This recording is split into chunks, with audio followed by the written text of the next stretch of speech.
جمال الوجود بذكر الإله وتصفو الحياة بنور هداه. جمال الوجود بذكر الإله وتصفو الحياة بنور هداه. Bismillahirrahmanirrahim. Assalamualaikum warahmatullahi wabarakatuh. Waalaikumsalam warahmatullahi wabarakatuh. Alhamdulillahillazi anzala sakinata fi qulubil mu'minin liyazdadu imanan ma'a imanihim. Asyhadu an la ilaha illallah wa asyhadu anna Muhammadan abduhu wa rasuluhu allazi la nabiyya ba'dah. Allahumma salli wa sallim ala rasulillahil karim sayyidina wa syafi'ina wa maulana Muhammadin sallallahu alaihi wasallam wa ala alihi wa ashabihi wa man tabi'ahum bi ihsanin illa yaumiddin. Rabbi a'udzubika min hamazati syayatin wa a'udzubika rabbi ayyahdurun. Subhanaka la ilma lana illa ma 'allamtana innaka antal halimul hakim. La haula wa la quwata illa billahil aliyyil azim. Yang kami hormati dan kami muliakan Al-Mukarramah Al-Ustazah Siti Rahmi SPD dan seluruh jamaah Majelis Taklim Ummahat Smart Parents Community. Alhamdulillahirabbil alamin, segala puji bagi Allah yang telah memberikan kita nikmat sehat, nikmat iman, juga nikmat bersemangat dalam menuntut ilmu, sehingga hari ini kita kembali menjalani sesi kajian dalam menuntut ilmu bersama Al-Mukarramah Al-Ustazah Siti Rahmi SPD dengan kajian Sirah Sahabiyah dengan judul materi Mahar Cinta Rumaiso. Salawat teriring salam tak lupa kita sanjungkan kepada yang terkasih, pujaan hati kita, kekasih hati kita, baginda Nabi Muhammad Sallallahu Alaihi Wasallam, juga kepada para sahabat dan kepada keluarganya, juga kepada para tabiin dan tabiat. Semoga kita semua termasuk golongan umat yang istiqomah meneruskan tongkat estafet dakwahnya hingga akhir zaman. Amin amin ya rabbal alamin. Mari kita membuka forum yang mulia ini dengan membaca Ummul Quran Suratul Fatihah. Semoga dengan keberkahan surat Al-Fatihah yang kita baca, kajian hari ini Allah berikan mudah dari awal hingga akhir. Ala hadihi niyahu ala kulli niyatin salihah bisiril Fatihah. A'udzu billahi minasyaitonir rajim. Bismillahirrahmanirrahim. Alhamdulillahi rabbil alamin. Arrahmanir rahim. Maliki yaumiddin. Iyyaka na'budu wa iyyaka nasta'in. Ihdinas siratal mustaqim.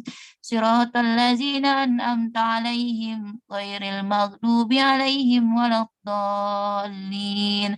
Amin. Rabbighfir lana wa liwalidayna. Amin. Baik, Ummahat, untuk acara selanjutnya adalah sesi yang paling kita nanti-nanti, yaitu sesi materi kepada Al-Mukarramah Al-Ustazah Siti Rahmi SPD. Waktu dan tempat kami persilahkan. Baik, terima kasih Ibu Mimi Fairuza ya. Masya Allah luar biasa ya. Terlihatnya selalu fresh ya, selalu menarik begitu ya. Alhamdulillah ya, pertemuan kedua kita ya. Alhamdulillah kita semuanya sehat ya, walafiat, dan tentunya bulan Ramadan semakin menambah semangat kita karena kita percaya pada hari ini, di bulan ini Allah memberikan keberkahan berupa berlipat gandanya ya, pahala kita, termasuk pahala kita dalam thalabul ilmi hari ini. Baik, kita mulai saja. Bismillahirrahmanirrahim. Assalamualaikum warahmatullahi wabarakatuh. Waalaikumsalam warahmatullahi wabarakatuh. Alhamdulillahirabbil alamin. Alhamdulillahilladzi anzala sakinata fi qulubil mu'minin liyazdadu imanan ma'a imanikum. Asyhadu an la ilaha illallah wa asyhadu anna Muhammadan abduhu wa rasuluhu la nabiyya ba'd. Allahumma rabbi israh li sadri wa yassir li amri wahlul 'uqdatam rahmatika ya arhamar rahimin. Amin ya rabbal alamin. Alhamdulillah, dan syukur senantiasa kita panjatkan kehadirat Allah Subhanahu wa taala, karena berkat rahmat dan hidayatnya, berkat kasih sayangnya, Allah memberikan kesempatan pada kita untuk bermuajahah di Ramadan yang ke-8 ini, di forum yang insya Allah dimuliakan oleh Allah dalam rangka thalabul ilmi, dalam rangka berbagi, dan dalam rangka kita menyempurnakan diri kita menjadi hamba terbaik bagi Allah Subhanahu wa taala. Salawat serta salam semoga senantiasa tercurah limpahkan kepada junjungan kita bersama Nabi Muhammad sallallahu alaihi wasallam. Baik, ibu-ibu semuanya, apa kabarnya hari ini? Alhamdulillah sehat. Alhamdulillah, ya. Sudah siap untuk buka di dapur? Sudah siap? Ya, insya Allah ya. Selepas kajian ini langsung ya, kita persiapkan untuk buka saum kita ya, untuk kita dan keluarga ya. Baik, ibu-ibu semuanya, saya hari ini sangat bersyukur ya, bahagia dan bersyukur karena Allah memberikan kesempatan saya untuk kembali berjumpa dengan ibu-ibu hebat, ibu-ibu istimewa di forum ini yang senantiasa dalam kesibukan kita keseharian senantiasa mengingatkan diri kita untuk terus menyempurnakan sebagai hamba Allah Subhanahu wa taala. Karena sejatinya kalau kita mengikuti kesibukan kita itu tidak akan pernah ada habisnya, gitu ya. Oleh karena itu saya sangat bahagia sekali ya. Allah memberikan kemudahan bagi kita, Allah memberikan kesempatan ini ya kepada kita. Semoga ibu-ibu yang hadir di sini bisa hadir semuanya, artinya jiwanya juga hadir, pikirannya juga hadir ya, sehingga bisa mendatangkan amal solih bagi kita, dan ilmu yang didapatkan juga bisa berkah dan bermanfaat ya. Baik, ibu-ibu semuanya, saya langsung saja izin share screen ya Bu Mimi ya. Ustazah. Share screen.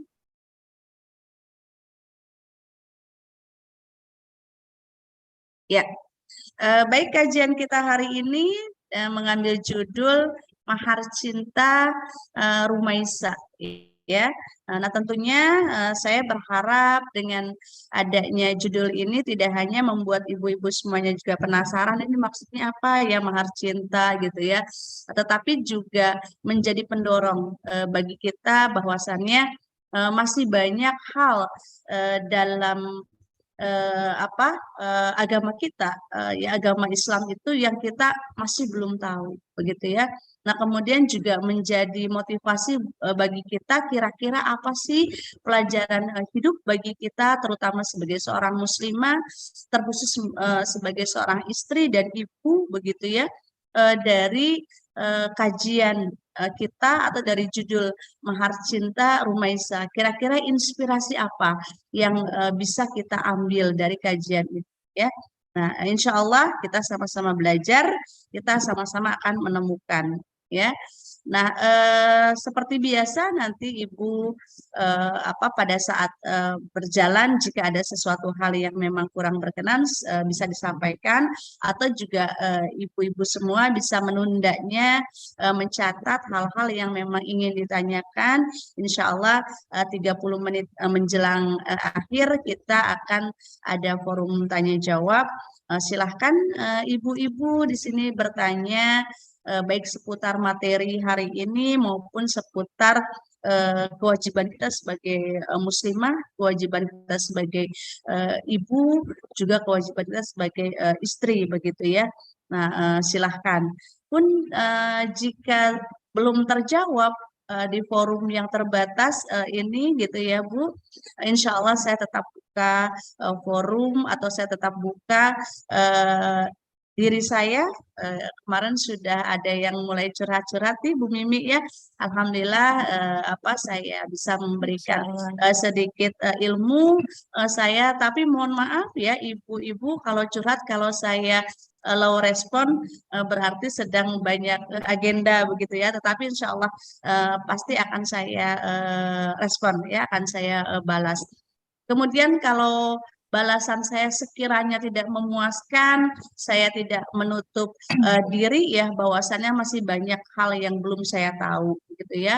Sebaiknya mungkin ada second opinion, ibu-ibu bisa mencari dari narasumber yang lain dan pun ibu bisa men-share ke saya. Ustazah, saya bertanya kepada ustazah yang lain, ternyata jawabannya begini. Saya akan sangat senang hati. Ya, saya akan sangat bahagia kalau ibu-ibu pun bisa men-sharing dengan saya, memberikan pengalaman mungkin dari jawaban dari narasumber yang lain ya. Jadi saya tidak membatasi diri, artinya harus dari jawaban saya tidak ya, karena saya masih merasa banyak hal yang belum saya tahu. Ya, baik, mahar cinta Rumaisa. Mahar itu kan ibu semua tahu ya bahwa mahar itu adalah eh, pemberian awal dari seorang calon atau dari mempelai laki-laki yang akan menjadi calon suami gitu ya kepada mempelai perempuan itu mahar ya. Mahar cinta Rumaisa ini sebenarnya adalah sebuah apa itu namanya istilah atau bukan istilah ya, dia lebih ke majas ya. Artinya Rumaisa itu memiliki mahar yang istimewa. Cintanya tidak begitu saja diserahkan kepada seseorang ya, tetapi dia memiliki persyaratan yang istimewa yang luar biasa ketika ada seorang laki-laki yang ingin menikahinya begitu ya. Maka saya buat judul mahar cinta Rumaisa itu karena maharnya tidak biasa ya, cintanya tidak biasa tetapi cintanya sungguh istimewa sehingga seseorang yang ingin menikahinya pun harus menyediakan mahar yang mungkin tidak bisa dibeli dengan harta apapun begitu ya. Penasaran? Insya Allah nanti kita bisa mengetahuinya ya. Rumaisa, sebelum kita melihat mahar cintanya seperti apa, kita akan sedikit lihat bagaimana siapakah Rumaisa itu, gitu ya.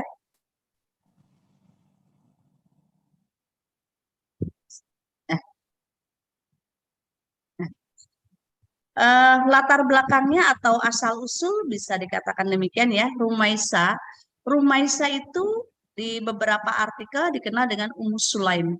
Rumaisa itu diberikan oleh Rasulullah ya. Jadi nama Rumaisa itu diberikan oleh Rasulullah secara langsung kepada Sulaim binti Milhan ya. Rasulullah memiliki cerita tersendiri terhadap Rumaisa, di mana ketika Rasulullah bermimpi, suatu malam bermimpi, dia masuk ke surga, kemudian dia mendengar ada telapak kaki yang menghampirinya, gitu ya. Ketika itu Rasulullah bertanya ya kepada Allah Subhanahu Wa Taala, siapakah jejak kaki yang menghampiriku, begitu ya. Kemudian Allah mengatakan kepada Rasulullah SAW bahwa itu adalah Rumaisa. Ya, jadi Rumaisa dapat dikatakan dia akan menjadi salah satu penghuni surga karena Rasulullah telah bermimpi bahwa Rumaisa jejak kakinya atau jejak langkahnya itu terdengar oleh Rasulullah di dalam mimpinya dan itu di dalam surga. Begitu. Ini pengalaman atau hal yang diingat oleh Rasulullah SAW terhadap Rumaisa. Nah, sebegitu istimewanya kah Rumaisa dalam konteks sejarah Islam atau seperti apa sih sebenarnya Rumaisa sampai Rasulullah mengatakan bahwa dia itu sudah dijamin masuk surga ya karena Allah memberikan ya kalau bahasa itu kode ya, Allah memberikan tanda kepada Rasulullah melalui mimpinya bahwa langkah Rumaisa itu terdengar di surga begitu ya. Nah, Rumaisa itu dikenal, ini Rumaisa itu tadi itu ya gelar atau bukan gelar ya, panggilan yang diberikan khusus oleh Rasulullah kepada Ummu Sulaim ya. Ummu Sulaim binti Milhan ya. Jadi di di tempatnya penduduknya itu mengenalnya dengan Ummu Sulaim binti Milham bin Khalid bin Zaid bin Malik ya. Nah, Ummu Sulaim binti Milhan itu adalah seorang wanita keturunan bangsawan dari kabilah Ansor suku Khazraj. Jadi beliau itu adalah orang Madinah ya, dari kabilah Ansor ya, di mana kita tahu bahwa ketika Rasulullah Shallallahu Alaihi Wasallam hijrah ke Madinah itu terbentuklah dua golongan manusia, yaitu Ansor dan Muhajirin begitu ya. Nah, Ummu Sulaim binti Milhan adalah salah satu dari golongan Ansor dan dia berasal dari suku Khazraj begitu ya.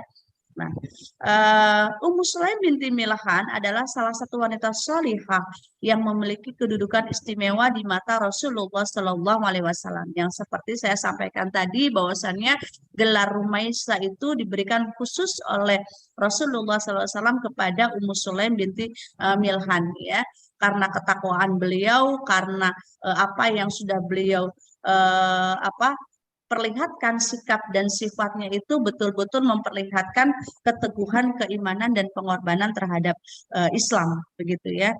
Nah, beliau memiliki sifat keibuan dengan wajah yang manis dan menawan. Selain itu juga dia berotak cerdas ya. Jadi Rumaisa itu memiliki cara berpikir yang berbeda, atau dia itu otaknya itu cerdas begitu ya. Penuh kehati-hatian dalam bersikap, dewasa dan berakhlak mulia.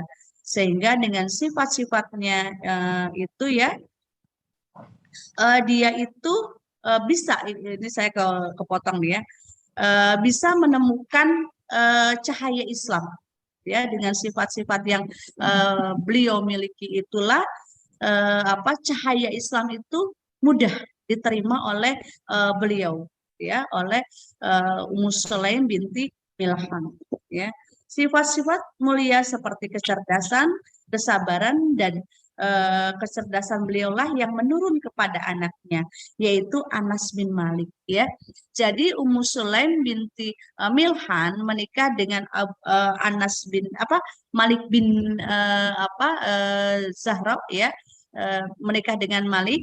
Nah, kemudian memiliki anak namanya Anas bin Malik ya.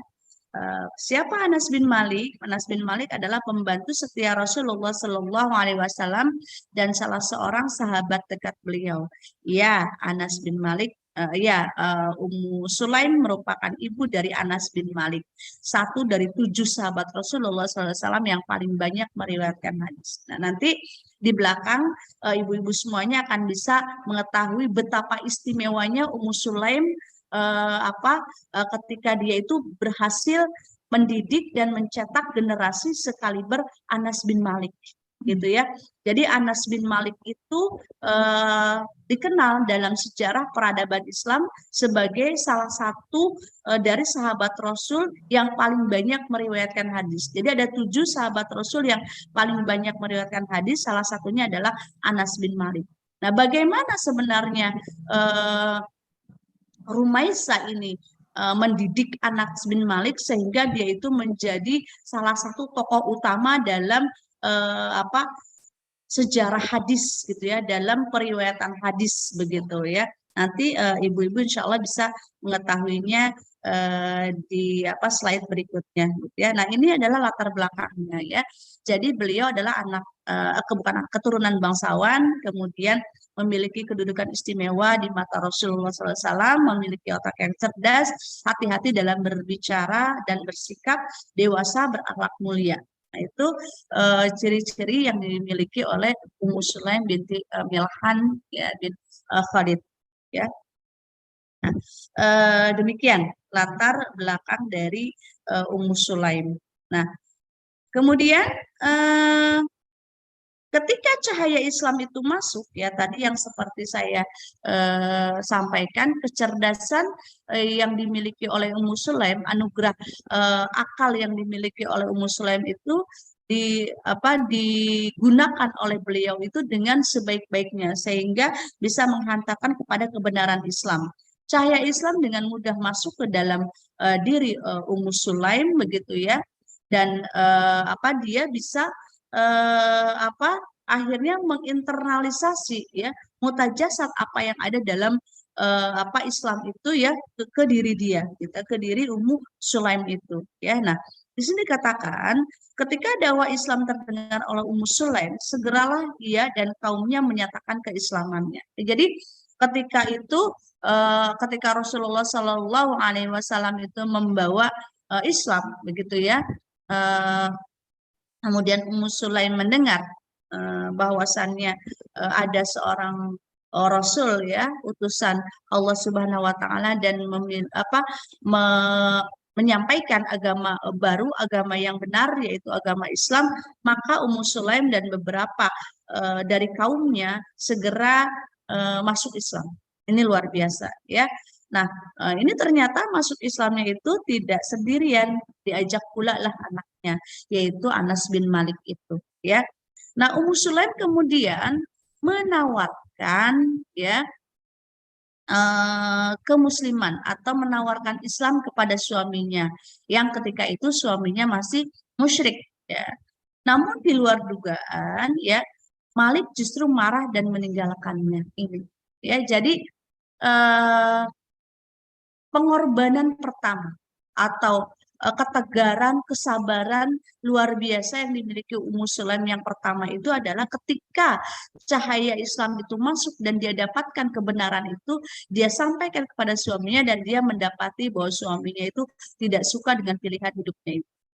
Terjadi perdebatan ya, di beberapa artikel saya baca itu Ummu Sulaim itu sampai melakukan debat dengan suaminya tidak suka dengan pilihannya begitu ya.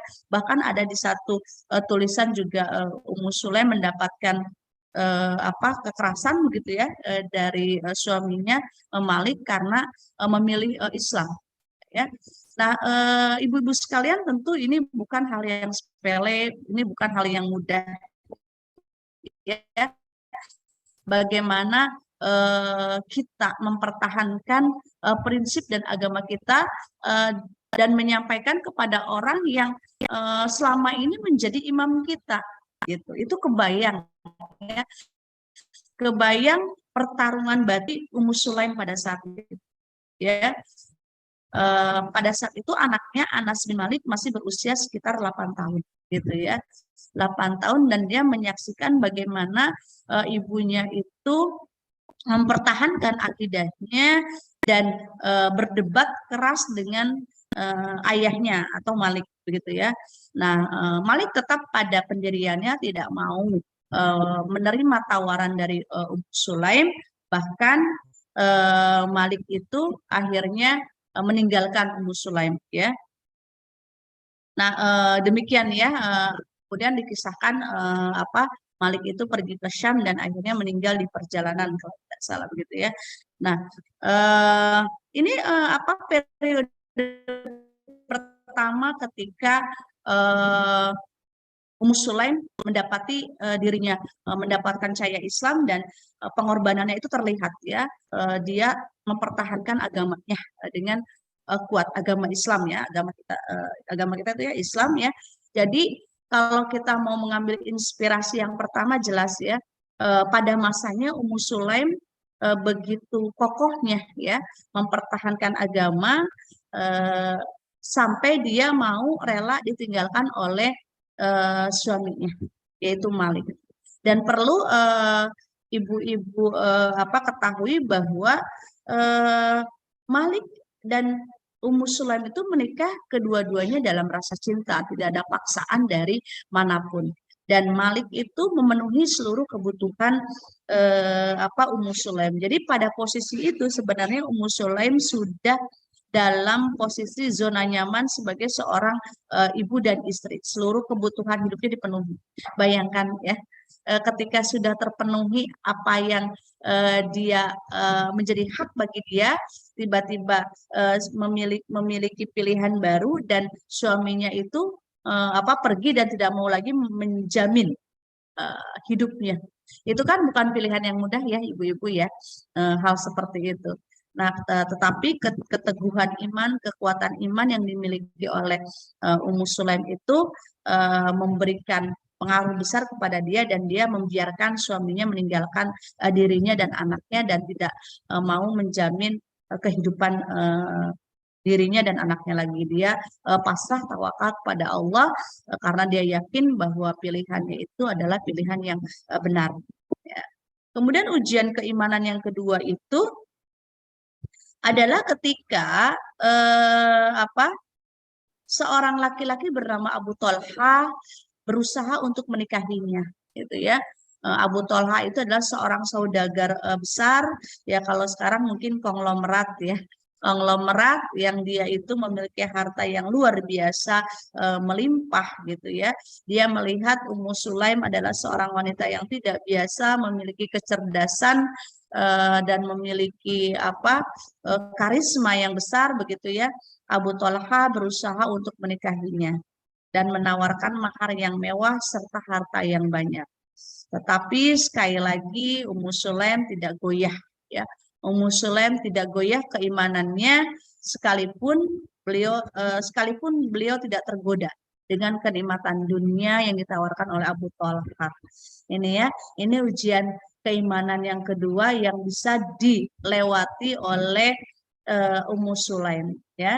Ibu-ibu sekalian, kita melihat bahwa bagaimana ketika seseorang sudah mendapatkan cahaya Islam yang merasuk ke dalam relung jiwanya, kemudian dia pertahankan, sesungguhnya itu bisa menjadi kekuatan yang sangat besar.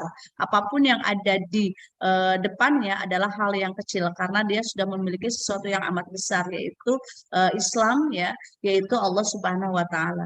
Maka meskipun dia ditinggalkan oleh suaminya dan dia tidak tahu bagaimana masa depan dia dan anak-anaknya gitu ya, dan anaknya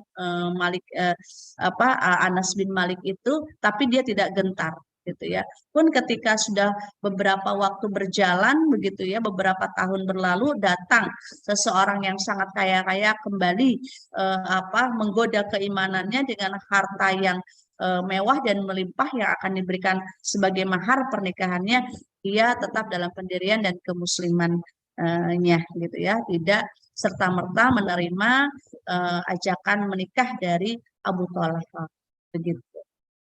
Ya, gimana ibu-ibu? Mudah-mudahan tidak tidur ya.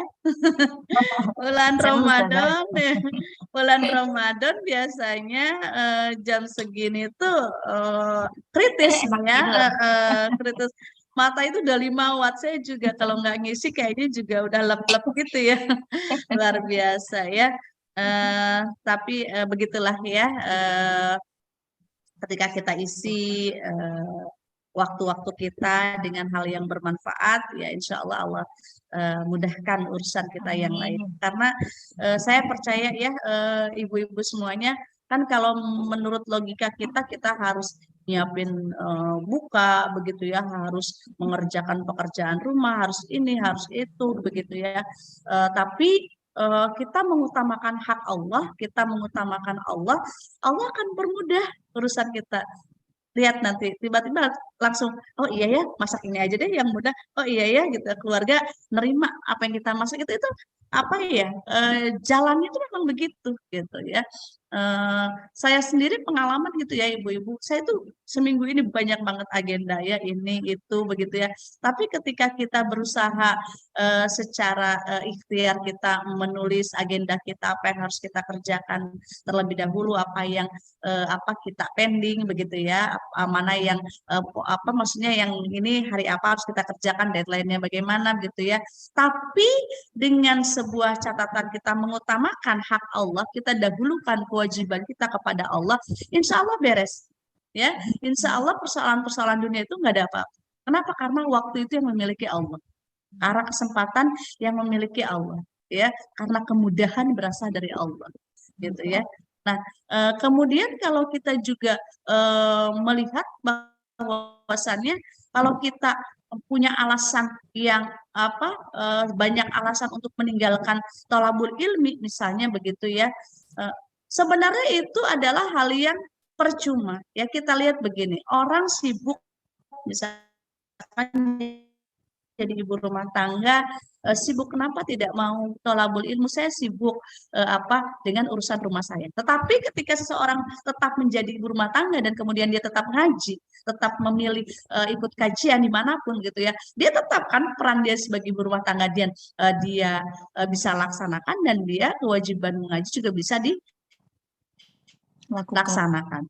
Dan yang terpenting itu yang selalu saya ingat itu adalah masa kita itu kita nggak tahu ya, waktu kita itu kita nggak tahu. Ketika kita menunda, nanti deh saya ngajinya kalau anak saya udah agak gedean, atau anak kita udah gedean, apa yang akan terjadi nggak tahu gitu ya. Karena banyak hal ya, untuk akan ada 1000 alasan maksudnya untuk mengatakan tidak terhadap kebenaran, tapi hanya cukup satu alasan untuk mengatakan ya kepada kebenaran. Apa alasan itu? Allah. Cukup Allah gitu ya. Jadi kalau mau banyak alasan mah, ya saya kan begini, saya kan sibuk, saya kan begini, saya apa. Nah, itu akan banyak. Tapi kalau kita cukup utamakan hak Allah, kedepankan kewajiban kita kepada Allah, maka Allah akan urus urusan kita. Begitu ya, insya Allah semuanya bisa terlaksana. Jadi ibu-ibu yang sekarang hadir di forum kajian SPC ini, yuk kita awali niat kita yang tadinya mungkin hanya menunggu waktu buka, begitu ya, kita niatkan insya Allah menuntut ilmu karena Allah Subhanahu Wa Taala. Kemudian juga yang tadinya niat kita masih atau kita belum hadir sepenuhnya, tidak ada kesadaran penuh, artinya masih separuh di pasar nih otak saya, separuh di rumah nih ya. Ya kita hadirkan di sini ya, hadirkan di sini, insya Allah nanti Allah akan urus urusan kita yang lain. Artinya Allah akan mudahkan gitu ya, Allah akan mudahkan. Tahu-tahu nanti setelah ini kok ada ide ini ya, tahu-tahu nanti mungkin ada yang nganterin, tahu-tahu nanti Allah mudahkan tuh dengan anak-anak, kok bisa ya, biasanya dia itu rewel pengen ini pengen, tapi kok enggak ya saya masak ini. Nah itu yang mempermudah Allah. Kenapa? Karena kita mengutamakan Allah gitu ya. Baik, kita lanjut slide-nya. Nah ini kehidupan pernikahan dari Rumaisa ya. Jadi sebelum ini ibu-ibu terserah ya bacanya bagaimana. Ini saya agak rancu tapi mudah-mudahan bisa dipahami. Jadi sebenarnya Ummu Sulaim itu menikahnya itu 2 kali, pernah menikah 2 kali ya. Yang pertama itu adalah yang Malik bin Nadhr ya. Malik bin Nadhr dia adalah ayah dari Anas bin Malik begitu ya. Jadi ketika itu pertama kali beliau menikah begitu ya dengan siapa? Malik bin Nadhr gitu ya. Seperti yang saya sampaikan sebelumnya, kedua-duanya memang menikah dalam keadaan saling mencintai, tidak ada paksaan gitu ya, dan kedua-duanya berasal dari golongan bangsawan, dan Rumaisa atau Ummu Sulaim itu memang hidup dalam berkecukupan. Jadi suaminya atau ayah dari Anas bin Malik atau Malik bin Nadhr ini memang mencukupi kebutuhan dari Ummu Sulaim gitu ya. Nah, Ummu Sulaim merasa sangat bahagia pada awalnya menikah dengan Malik bin Nadhr karena ini Mama lagi dengerin ya, dicopot-copot terus. Ya, seluruh kebutuhannya itu terpenuhi gitu ya. Jangan dong. Ya. Akan tetapi ketika tadi Islam itu datang begitu ya, Islam itu datang dan cahayanya itu memasuki relung jiwa dari Rumaisa, dan Rumaisa mengambil keputusan untuk memeluk Islam dan kemudian menjadi kontroversi dengan suaminya. Nah, suaminya itu Malik bin Nadhr marah kepada Rumaisa dan akhirnya pergi ke negeri Syam, meninggal di sana ya. Nah, seperti itu suaminya yang pertama. Pada saat itu Anas bin Malik masih 8 atau 9 tahun. Ya, masih 8 atau 9 tahun, kurang lebih itu belum balik ya, belum balik. Nah, setelah waktu berjalan kurang lebih saat umurnya 15 tahun begitu ya. Saat umur 15 tahun, Anas bin Maliknya berumur 15 tahun, ada seorang laki-laki ya bernama Abu Talha berniat ingin menikahi Ummu Sulaim karena segala hal yang dimiliki oleh Ummu Sulaim itu mampu memikat begitu ya, mampu memikat hati dari Abu Talha ya, kecerdasan yang dimilikinya, kemudian apa hal yang bisa sebentar, saya koneksinya agak hilang. Bentar.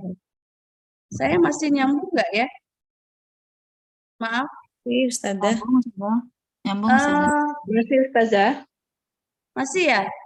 Masih. Soalnya di saya, oh iya di layarnya. Ya. Jadi yang kedua itu Abu Talha itu terpikat oleh Ummu Sulaim ya, karena apa yang dimiliki oleh Ummu Sulaim, kecerdasannya, kemudian juga sikap dan sifatnya yang memancarkan keagungan dan akhlakul karimah yang dimilikinya itu mampu memikat Abu Talha, dan Abu Talha adalah salah satu dari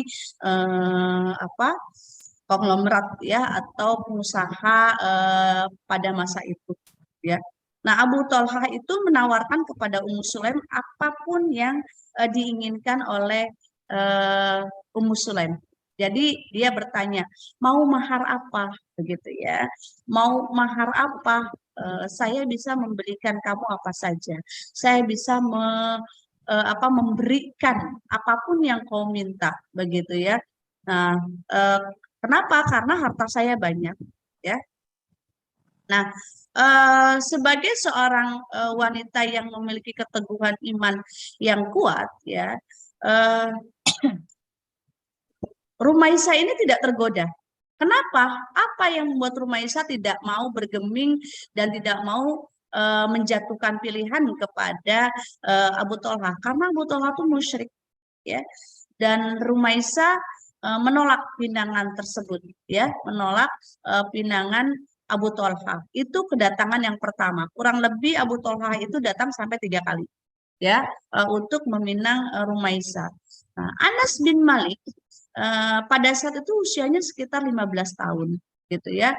Usianya 15 tahun, kemudian bertanya kepada ibundanya, "Ibunda, mengapa engkau tidak mau menikah dengan Abu Talha? Sesungguhnya Abu Talha itu adalah seorang laki-laki yang bisa mencukupkan hidupmu." Begitu ya.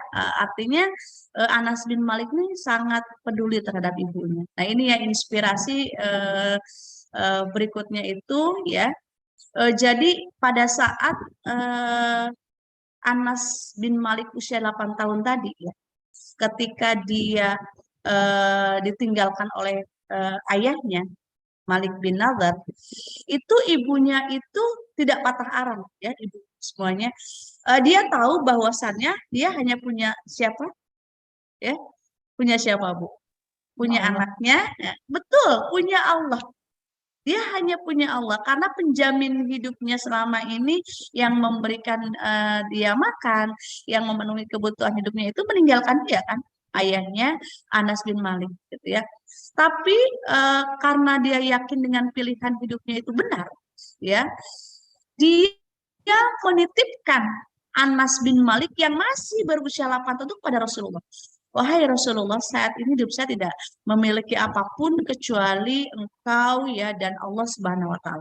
Saya hanya memiliki Allah dan Rasulnya. Oleh karena itu saya titipkan anak saya, silahkan engkau apakan saja anak saya. Jadi ibu-ibu kebayang ya, 8 tahun, anak kita sekarang 8 tahun lagi ngapain sih ya, anak kelas 3 SD itu ya, dititipkan ke Rasul. Terserah deh, Rasul bahasa kita nih ya, terserah nih Rasul engkau apakan aja anak saya, silakan jika memang ingin engkau pekerjakan, engkau bantu-bantu ya. Yang pasti dia tidak boleh jauh darimu, begitu ya. Dia harus selalu melihatmu, apapun yang engkau lakukan dia bisa mengindra ya, biarkan dia mengambil pelajaran hidup darimu begitu ya, dan saya serahkan sepenuhnya jiwa raga anak saya untuk. Artinya dia apa ya, menyerahkan Anas bin Malik itu ya kepada Rasulullah SAW untuk dijadikan asisten pribadinya. Anak 8 tahun. Anak usia 8 tahun sudah diberikan tanggung jawab demikian besar. Apakah kira-kiranya Anas bin Malik itu marah, nolak, ibu apaan sih? Saya kan masih kecil, misalnya kalau sekarang gitu ya. Kok saya suruh tinggal sama Rasulullah dan suruh bantu-bantu, suruh ibaratnya diserahkan kepada Rasulullah. Saya kan nggak mau, saya pengen sama ibu. Itu tidak. Jawaban Anas bin Malik luar biasa. Ini bisa inspirasinya ya. Ternyata yang sedang dilakukan oleh Rumaisa itu adalah mengokohkan, ya, membuat pundak Anas bin Malik itu kuat atau kokoh. Sampai ada kata-kata yang diberikan oleh Anas bin Bunda atau Rumaisa Ummu Sulaim itu kepada Anas bin Malik mengatakan, wahai Anas, engkau adalah waliku saat ini ketika ayahmu meninggalkan. Ya, saya tidak akan pernah menikah lagi dengan siapapun kecuali engkau yang mengizinkannya dan engkau yang menikahkan aku dengannya. Ini luar biasa, Bu. Anak 8 tahun diajakin ngomong begitu. Lama nak, kalau sekarang ya aduh kok anak masih kecil saya begitu. Ya, saya tidak akan pernah menikah dengan siapapun kecuali engkau yang mengizinkan dan mewalikannya. Anas bin Malik itu bukan anak kecil biasa. Dia tahu apa yang dimaksudkan oleh ibunya. Dia menerima dengan hati lapang pasrahan dia kepada Allah begitu ya. Dan dia nerima kalau dirinya itu dijadikan asisten kepada Rasulullah itu. Bahkan dengan sangat senang hati gitu ya. Nah, maka ketika Abu Thalha melamar, itu Anas bin Malik usianya masih 15 tahun. Kalau aku SMA 15 tahun. Mengatakan begini, wahai ibu, kau pernah mengatakan kepadaku bahwa dengan walinya adalah aku. Sekarang aku serahkan padamu.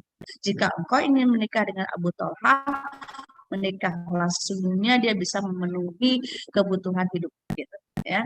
Tapi yang dikatakan oleh Rumaisa, nggak bisa, saya tidak bisa menikah dengan dia. Kenapa? Apakah ibu masih ragu dengan harta yang dimilikinya? Apakah ibu akan merasa kesulitan? Engkau tidak tahu Anas bahwa apa yang dimiliki oleh Abu Thalha tidaklah mampu membuat aku memandang dia lebih jauh, kecuali kalau dia sudah menjadi muslim. Ya. Jadi ternyata mahar cinta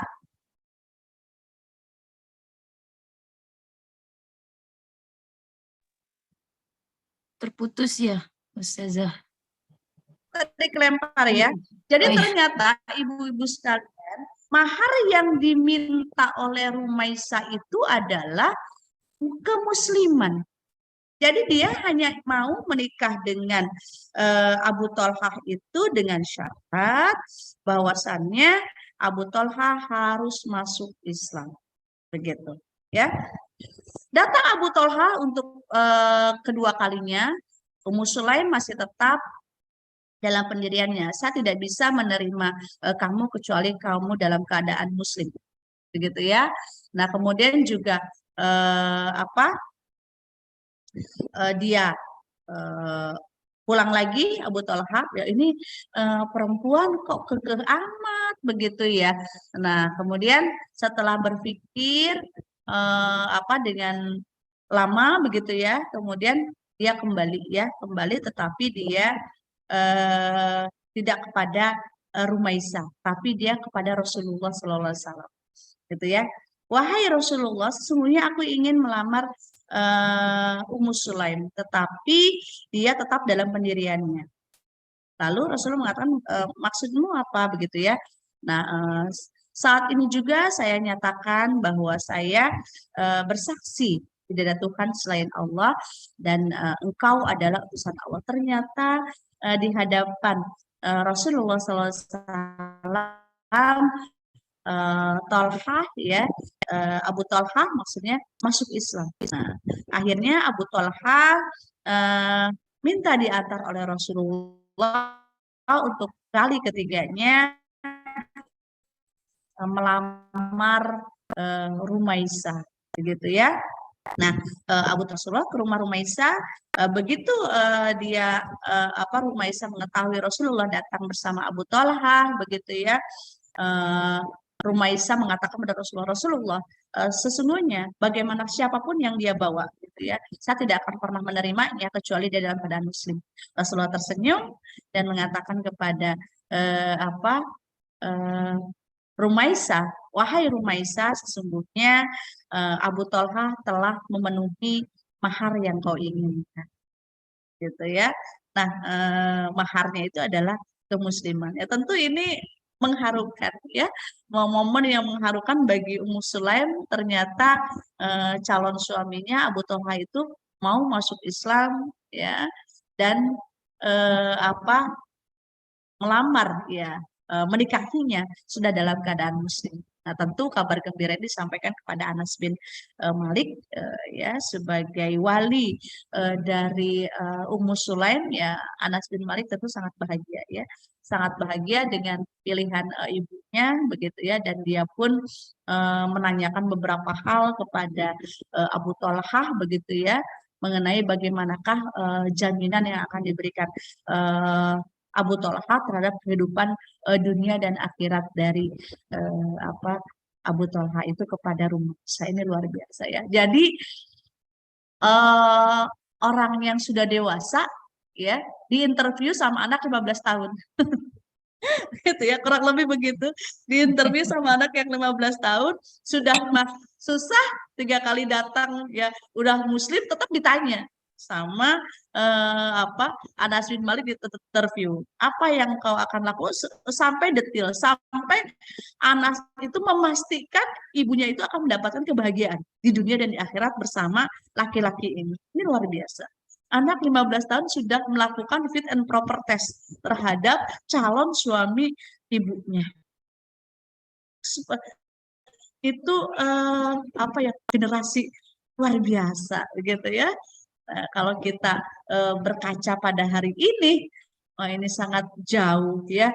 15 tahun ya, jangankan untuk menjadi wali ibunya, jangankan menjadi sandaran ibunya, terkadang anak-anak sekarang 15 tahun juga buat dirinya sendiri dia belum tahu mau apa, begitu ya, mau bagaimana. Belajar masih didorong-dorong, sekolah masih harus hayu-hayu begitu ya.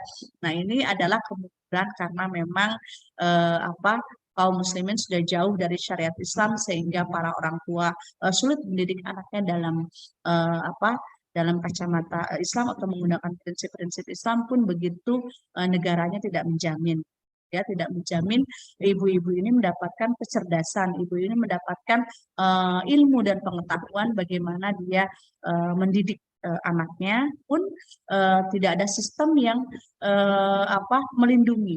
melindungi anak-anak atau generasi dari kerusakan ya. Sekarang fenomenanya kan generasi itu rusak ya. Yang terakhir itu saya baca itu auzubillah min dzalik ya, ketika ada mayat itu ya, mayat ditemukan di sebuah rumah, dia wanita berusia 14 tahun dalam keadaan telanjang ya, tertelungkup begitu ya. Dan yang membunuhnya itu adalah pacarnya usia 17 tahun. Dan ternyata setelah diinterogasi, pacarnya 17 itu baru pertemuan pertama, kopdar pertama. Jadi mereka kenalan di Facebook begitu ya. Kemudian kenalan sudah 3 bulan kurang lebih, ini pertemuan pertama katanya. Kemudian mereka langsung bersetubuh gitu ya. Bersetubuh, kemudian si perempuannya takut hamil, laki-lakinya tidak bisa memberikan jawaban yang memuaskan dan terpancing emosinya, dan tutup dengan bantal sampai meninggal dan kubur pada saat itu ya, terungkap demikian. Ini kan kerusakan yang saya mungkin tidak terlalu setuju dengan istilah kenakalan ya, kenakalan remaja, kenakalan anak-anak, karena mereka sudah balik sebenarnya. Ini adalah kerusakan generasi. Dari mana faktornya? Banyak ya, tidak hanya dari individunya, tetapi juga ada faktor pendidikan orang tua, ada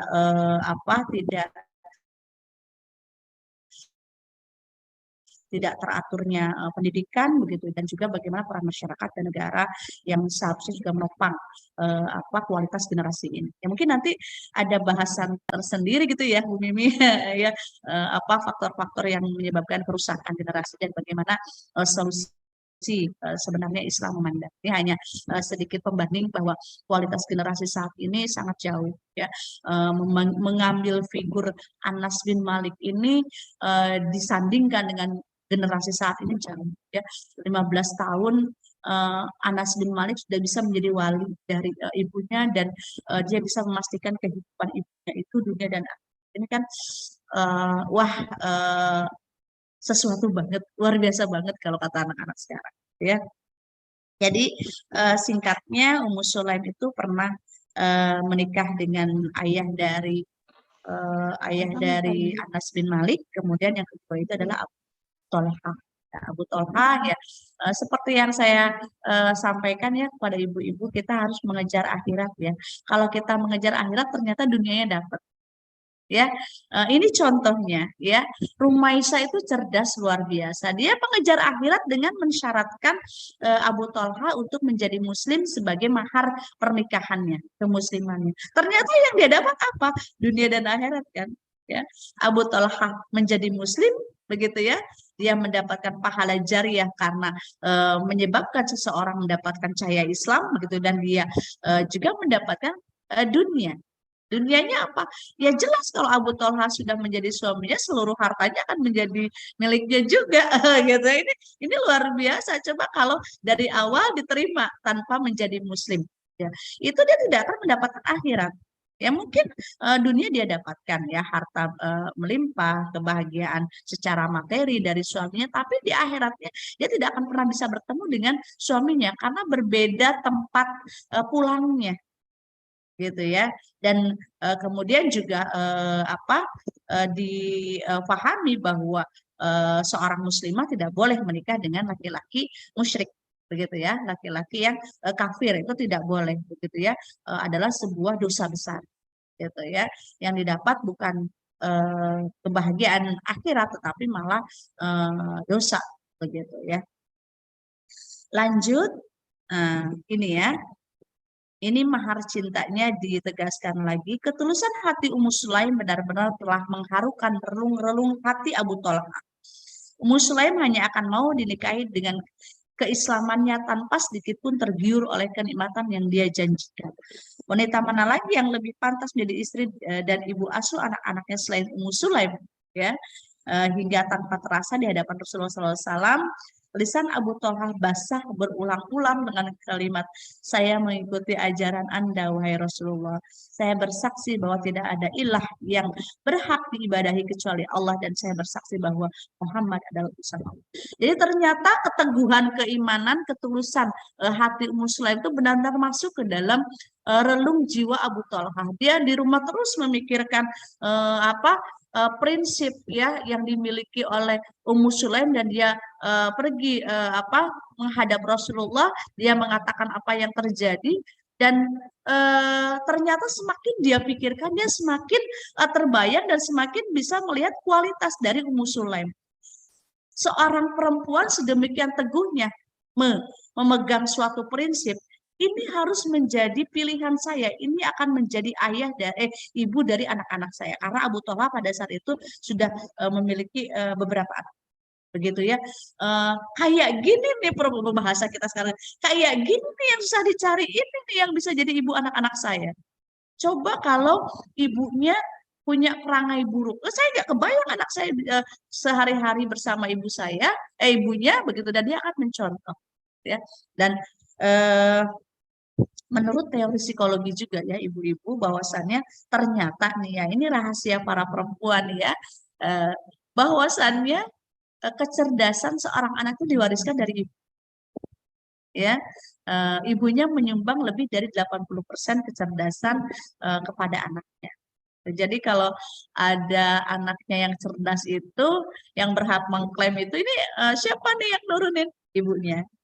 Begitu ya. Maka kalau kita menggunakan kacamata Islam, ya, bahwasannya tolabul ilmi faridotun ala kulli muslimin wal muslimat, seorang perempuan itu wajib ya mencari ilmu, muslim laki-laki dan perempuan wajib mencari ilmu ya, sehingga kalau itu disadari dengan betul ya, apalagi dikaitkan dengan teori psikologi tadi, tidak ada akhirnya kita membatasi anak-anak kita untuk mencari ilmu. Jadi nggak ada lagi istilah begini, udahlah perempuan mah nggak usah tinggi-tinggi sekolahnya, udahlah perempuan mah nggak usah banyak-banyak belajarnya, begitu ya, nggak usah pengen punya keahlian ini, nggak usah pengen punya kursus itu dan sebagainya, begitu ya. Toh nanti juga dapur kasur sumur, toh nanti juga di dalam ruang lingkup domestik. Padahal ternyata kecerdasan anak itu dari ibunya. Kebayang kalau ibunya tidak cerdas, itu anaknya bisa cerdas, tetapi perlu energi yang banyak. Ya, dia mungkin harus mengerahkan gitu ya. Jadi kalau ibunya sudah cerdas, sudah ada potensi, sudah ada yang diturunkan, tinggal bagaimana mengasahnya gitu ya. Mengasahnya, kalau ibu-ibu cerdas ini, kalau para lelaki dapat wanitanya sudah cerdas atau istrinya cerdas, sebenarnya udah bonus. Nah, ya, udah bonus, tinggal dipoles aja anaknya, diaktifkan aja itu gen cerdas yang turun begitu ya. Nah, terus gimana dong, saya tuh nggak ngerasa cerdas deh, ya cerdaskanlah diri kita ya, tidak ada kata terlambat. Tidak ada kata terlambat ya, usia berapapun tuntutlah ilmu sepanjang hayat ya. Kita bisa menjadi pembelajar sepanjang hayat ya. Mulailah kita mencari hal-hal yang memang kita tidak tahu. Dari mana kita mengawali? Dari agama kita. Carilah hal-hal yang memang kita belum banyak tahu tentang agama kita, karena sejatinya Islam itu adalah sumber dari segalanya ya. Ilmu pengetahuan, aturan, hukum itu ada di Islam. Jadi kalau ibu semua bingung, saya mau belajar dari mana nih awalnya? Belajarnya tentang agama kita. Karena kalau kita belajar agama itu, insya Allah tadi ya, bahagianya itu, selamatnya itu di dunia dan di akhirat. Belajar tentang apa agama kita? Semuanya. Dari mana awalnya? Silahkan mencari. Ya, mau mulai dari pembahasan ibadah atau pembahasan misalnya tentang keperempuanan, ya, atau mau muamalah, mangga gitu ya. Tapi yang terbaik itu adalah bagaimana kita memulai untuk belajar, ya, seperti itu. Banyak ya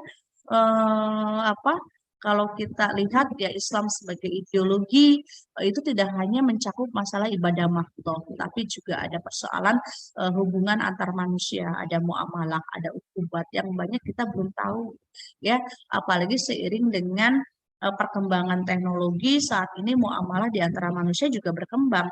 Zaman dulu itu kan tidak ada ya jual beli online, zaman dulu itu tidak ada taksi online, misalkan begitu ya. Tapi seiring dengan perkembangan zaman, ternyata ada hal-hal yang terbarukan dan itu ternyata membutuhkan jawaban. Nah, maka kalau ada seorang muslimah bilang, saya udah cukup belajar, itu adalah muslimah yang tidak tahu perkembangannya. Sungguhnya tadi zaman terus berubah ya, manusia memenuhi kebutuhan hidupnya dengan berbagai cara yang berbeda. Oleh karena itu diperlukan ilmu agama untuk bisa menakar semuanya. Apakah kita boleh mengambil ini atau tidak? Apakah ini sah kita ambil atau tidak? Itu perlu takaran agama sebenarnya. Ya. Nah, ini ya yang tadi menjadi penasaran. Jadi mahar cinta Rumaisa itu ternyata kemusliman atau keislaman suaminya Abu Otolhah, begitu ya. Nah, kira-kira kalau saat ini bagaimana nih kondisi muslimah kebanyakan saat ini? Apakah masih ada yang mempertahankan prinsip-prinsip ini, tidak mau dinikahi oleh orang kafir meskipun dia memiliki harta yang banyak, ada atau tidak? Ya, mungkin ada sebagian di antara kita yang masih seperti itu, tapi pun tidak sedikit yang menggadaikan akidahnya karena ingin mendapatkan dunia. Tidak peduli dia itu berbeda keyakinan dengan kita, yang penting bisa memenuhi kebutuhan dan hasrat duniawi, kan begitu ya, banyak ya. Dan celakanya lagi itu dijadikan public figure oleh sebagian kaum muslimin, dicontoh begitu, padahal itu pengambilan contoh yang salah gitu ya. Nah, kalau mau ngambil contoh ya Rumaisa ini gitu ya. Ternyata Allah kasih bonus, Allah kasih hadiah ya, ketika dia bersikeras dengan prinsip dia dengan Islam, ya Allah kasih bonusnya itu apa? Luluhnya hati Abu Thalha. Ya, karena yang memiliki hati itu Allah. Jadi Rumaisa berdoa, ya Allah bulak-balikan hati Abu Thalha. Ternyata dibalikkan hatinya dengan menerima kebenaran. Begitu. Ya, seperti itu. Lanjut ya. Apa sih inspirasi mendidik anak dari Ummu Sulaim? Begitu ya. Yang pertama yang saya dapatkan, mungkin nanti kita sama-sama berbagi ya, saling sharing aja. Yang pertama itu adalah bagaimana Ummu Sulaim mendidik anaknya Anas bin Malik itu dengan keteguhan iman. Dan ini tidak cuman disampaikan oleh Ummu Sulaim kepada anaknya, tapi dicontohkan gitu. Bagaimana dia berdebat dengan ayahnya. Jadi Anas bin Malik itu melihat ibunya sedang berdebat dengan ayahnya dalam rangka mempertahankan akidah Islam. Dan itu juga yang ditanamkan oleh Ummu Sulaim kepada Anas bin Malik, keteguhan ini. Gitu. Ya, jadi anak itu dengan inderanya dia mengihsas, kalau kita sudah menjadi seorang muslim harus mempertahankan apa yang kita yakini, apapun nanti resikonya, apapun nanti hal yang mungkin buruk terjadi pada kita. Kemudian dia juga melihat bagaimana ibunya teguh mempertahankan agamanya itu meskipun nanti akan berdampak buruk pada dia. Ditinggalkan oleh ayahnya, kan begitu. Ditinggalkan, ternyata ibu rela ya ditinggalkan oleh ayah karena mempertahankan akidah. Seperti itu ya harusnya kita itu menjadi seorang muslim. Itu anak 8 tahun mengihsas itu, melihat itu gitu ya. Dan Rumaisa pun kepada Anas bin Malik itu memperlihatkan ketegaran itu. Nah, ketika ayahmu sudah tidak mau lagi menjamin hidup kita, tidak usah takut, ada Allah. Jadi Rumaisa nggak ngeluh juga kepada anaknya, ya gimana dong ayah nggak ada, anak goyang kalau gitu. Tapi itu, oh iya, lalu bagaimana Bu kita menjalani hari-hari kita? Ada Allah, tenang, ada Allah. Selama ini kan ayah yang memenuhi kebutuhan kita. Ayah pergi meninggalkan ibu. Bagaimana Bu? Apa yang akan ibu lakukan? Kita akan menitipkan jiwa raga kita pada Allah. Ini ya mungkin kalau berbicara mudah ya, tetapi pelaksanaan butuh kekuatan begitu ya, dari kita kepada anak-anak kita, bagaimana mempertahankan akidah itu.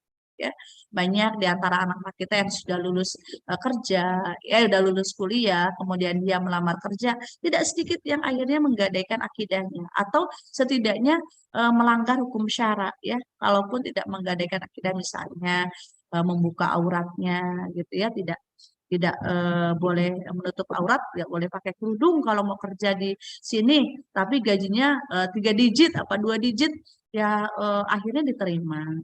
Atau tetap menutup kerudung tapi tidak sempurna. Tidak sempurna itu ya misalnya, mohon maaf, pakaiannya ketat, ya, pakai kerudung tapi masih terlihat bentuk tubuhnya begitu ya. Nah, itu juga masih banyak menjadi pilihan bagi anak-anak kita ya, anak-anak kaum muslimin pada saat ini. Nah, seperti itu pilihan-pilihan hidup itu ya, yang harus kita lihatkan kepada anak kita, keteguhan keimanan itu. Jadi tidak hanya dalam konteks tataran teori, tetapi juga contoh gitu ya. Jadi nggak cuman nak, kamu harus beriman ya sama Allah, kamu harus percaya sama Allah bahwa kita ini tidak bisa hidup tanpa iman dan Islam dalam diri kita. Kita nggak boleh mati kalau tidak ada iman dan Islam dalam diri kita. Tidak cuma dalam tataran kata-kata. Ya betul, kita harus menanamkan dalam konteks konsepnya, tetapi juga yang terpenting bagaimana memperlihatkan kepada anak contoh realnya gitu. Itu tidak usah melihat jauh-jauh, oh kayak gitu ya mama, bahasa kita itu ya, mama memperlihatkan keteguhan keimanan sampai rela berpisah dengan begitu ya. Nah ini saya rasa inspirasi yang cukup bagus ya bisa kita ambil dari kisah Rumaisa ini. Kemudian yang kedua itu adalah mendidik tanggung jawab sebagai anak laki-laki sejak dini. Ya, jadi Ummu Sulaim itu sudah meletakkan dasar-dasar tanggung jawab sebagai wali kepada anaknya sejak dini. Sejak ditinggal ayahnya itu, Ummu Sulaim sudah menganggap atau memberikan gambaran bahwa kamu itu jadi wali saya. Kamu itu tanggung jawab, saya ini tanggung jawab kamu. Udah begitu ke anak 8 tahun. Begitu. Ya tentu mungkin saat itu Anas bin Malik tidak paham sepenuhnya. Tetapi setidaknya Ummu Sulaim sudah menyatakan maksud dan sudah menanam visi. Ini yang terpenting, menanam visi hidup bagi Anas bin Malik. Jadi Anas bin Malik itu, kalau mungkin anak-anak sekarang, cita-cita saya apa ya? Ya anak sebenarnya itu sudah kebayang, cita-cita saya adalah, atau visi hidup saya itu adalah berbakti kepada orang tua dan menjadi wali dari ibu saya. Jadi dia udah tahu, gitu. Dari kecil sudah tanam pesan. Dengan kalimat apa? Dengan kalimat bahwasannya tadi ya, kalau di beberapa tulisan sejarah itu dikatakan, saya tidak akan menikah dengan siapapun kecuali engkau yang menjadi wali. Anak kecil udah dikasih info atau ditanamkan hal yang mau jadi wali gitu loh. Saya tuh baca itu, masya Allah ya, luar biasa Rumaisa itu. Dan itu ternyata bisa seperti itu ya. Mungkin kita juga ke anak kita bisa dengan seperti itu. Kadang kita kan mungkin underestimate ya sama anak-anak kita tuh, masih kecil dia ngerti apa. Padahal ternyata bisa. Saya kadang sudah seperti itu dengan anak saya yang umur sudah 15 tahun, 16 tahun, bahkan ke anak saya yang 8 tahun gitu ya, yang masih kelas 2 ini suka begitu ya. Suatu saat Umi, kakak, teteh itu tanggung jawab Mas. Maksudnya gimana gitu ya? Iya, pokoknya Mas itu harus soleh. Mas tuh harus baik gitu ya. Nanti Umi, kakak, teteh itu Mas yang tanggung jawabnya segalanya. Oh ya udah dia kata dia sambil nggak ngerti anak itu ya. Ya tapi dia setidaknya sudah paham ada sesuatu yang dalam tanda kutip dititipkan oleh orang tua kepada anak. Jadi dia akhirnya terbentuk sebuah visi, saya tuh nggak bisa jadi laki-laki biasa. Saya tuh harus jadi laki-laki luar biasa karena di belakang saya itu ada ibu saya, kakak saya, yang nanti kakak perempuan saya nanti akan ngikut hidupnya dengan saya gitu loh. Itu hal-hal seperti itu. Emang Abi kemana? Dia suka nanya begitu. Emang Abi kemana? Ada, tapi kan Abi sudah tua. Misalkan gitu kan ya. Dan kita nggak tahu siapa yang duluan. Gitu ya. Nah, seperti itu. Dan ternyata itu bisa ya, ibu-ibu semuanya. Ini saya mungkin sedikit berbagi sharing begitu ya. Anak laki-laki saya 16 tahun itu dia sudah sering saya ucapkan demikian begitu ya. Kakak itu tanggung jawab AA. Kakak itu tanggung jawab AA. Jadi akhirnya terbangun di antara mereka itu pola yang memang menitipkan gitu loh ya. Anak saya yang kakaknya itu kan kakaknya itu yang perempuan tuh kakaknya gitu ya. Tetapi adanya yang tadi laki-laki itu kalau kemana-mana kakak perempuannya itu selalu boleh nggak diantar sama AA. AA itu ke adiknya dia bilang gitu ya, itu AA. AA ke sini kakak liburan gitu ya, temenin kakak misalnya. Jadi ada dan kakak adiknya itu sudah merasakan kakak saya itu tanggung jawab saya. Dia izin ke saya mau menemani kakak. Gitu. Itu akan terbangun begitu. Gitu ya. Kemudian juga ternyata ke adik perempuannya juga gitu. Adik perempuan itu sampai ke kakaknya gitu, ke kakak laki-laki itu kan misalkan, mana kok nggak jenguk teteh di pondok, teteh pengen ketemu AA. Terus kalau video call mana gitu. Jadi dan AA-nya juga ngerasa itu adik saya, tanggung jawab saya. Itu sudah mulai walaupun masih hal sepele begitu ya. Jadi sudah ada apa keterkaitan batin ya, dan si kakaknya itu si AA itu kepada kakak perempuan dan adik perempuan itu merasa tanggung jawab, dan dia walaupun dengan gayanya yang cool suka nanyain kakak gimana kabarnya, teteh gimana kabarnya, jadi dia tuh nanyain ke saya begitu begitu ini deh, saya oh luar biasa alhamdulillah, berarti sudah mulai berubah ya, bukan mulai berkembang, karena saya sering bicara kakak itu tanggung jawab AA ya, teteh itu tanggung jawab AA, Umi juga tanggung jawab AA itu ke anak yang udah besar pun ke anak yang kecil. Jadi mereka tuh tahu bahwa saya tuh nggak bisa nggak ada bekal. Saya tuh nggak bisa biasa aja. Saya harus luar biasa. Karena banyak yang ngikut, karena banyak yang apa banyak tanggung jawab. Saya sampaikan tidak apa 4 loh. Ini baru baru 2 loh kata saya gitu. Baru 2 yang sudah ada di hadapan AA sekarang yang suatu saat akan menjadi tanggung jawab gitu ya. 2 lagi siapa? Kok ada 4 kata dia gitu ya. Istri dan anak perempuanmu. Wah, ya Allah kata gitu. Ya, maka kalau AA tidak kuat pundaknya eh, itu apa akan sia-sia kalau tidak kuat otaknya, tidak kuat batinnya, tidak cerdas, tidak kokoh ya, itu akan eh, jangan untuk menopang orang, mungkin akan menyulitkan orang lain. Ya, maka janganlah jadi laki-laki biasa gitu ya. Nah seperti itu ya, akhirnya dia terdorong untuk membekali diri dia ya, pengetahuan-pengetahuan agama khususnya ya, yang harus dia apa kuasai juga dengan apa ilmu-ilmu yang memudahkan hidup dunia gitu. Artinya mendidik tanggung jawab kepada anak laki-laki itu apa harus ditanamkan sejak dini. Tetapi ini harus balance ya, harus balance dengan kitanya ibu-ibu ya. Kita nggak bisa serta-merta menyampaikan bahwa suatu saat apa tanggung jawab akan ada di pundakmu tanpa kita juga paham bagaimana memunculkan tanggung jawab itu. Artinya gini, kita nggak tahu ilmunya, cara menumbuhkan bonding, menumbuhkan keterikatan dengan anak kita seperti apa, kita nggak tahu cara. Kita nggak tahu caranya bagaimana anak-anak laki-laki itu bisa dekat dengan kita nggak tahu caranya gitu ya. Itu nggak balance, hanya menuntut ke anak tapi juga tidak memberikan haknya. Harusnya kita memberikan haknya kepada dia, jadi tahu supaya dekat sama anak laki-laki itu kapan, bahkan sampai detail kita tahu cara kalau ngomong sama anak laki-laki itu pas kapan sih gitu ya. Karena kalau yang saya belajar dari Aisyah Dahlan gitu ya, saya suka lihat YouTube beliau gitu ya, artikel-artikel beliau, kata beliau itu kalau bicara dengan anak laki-laki itu harus dalam keadaan perut kenyang begitu.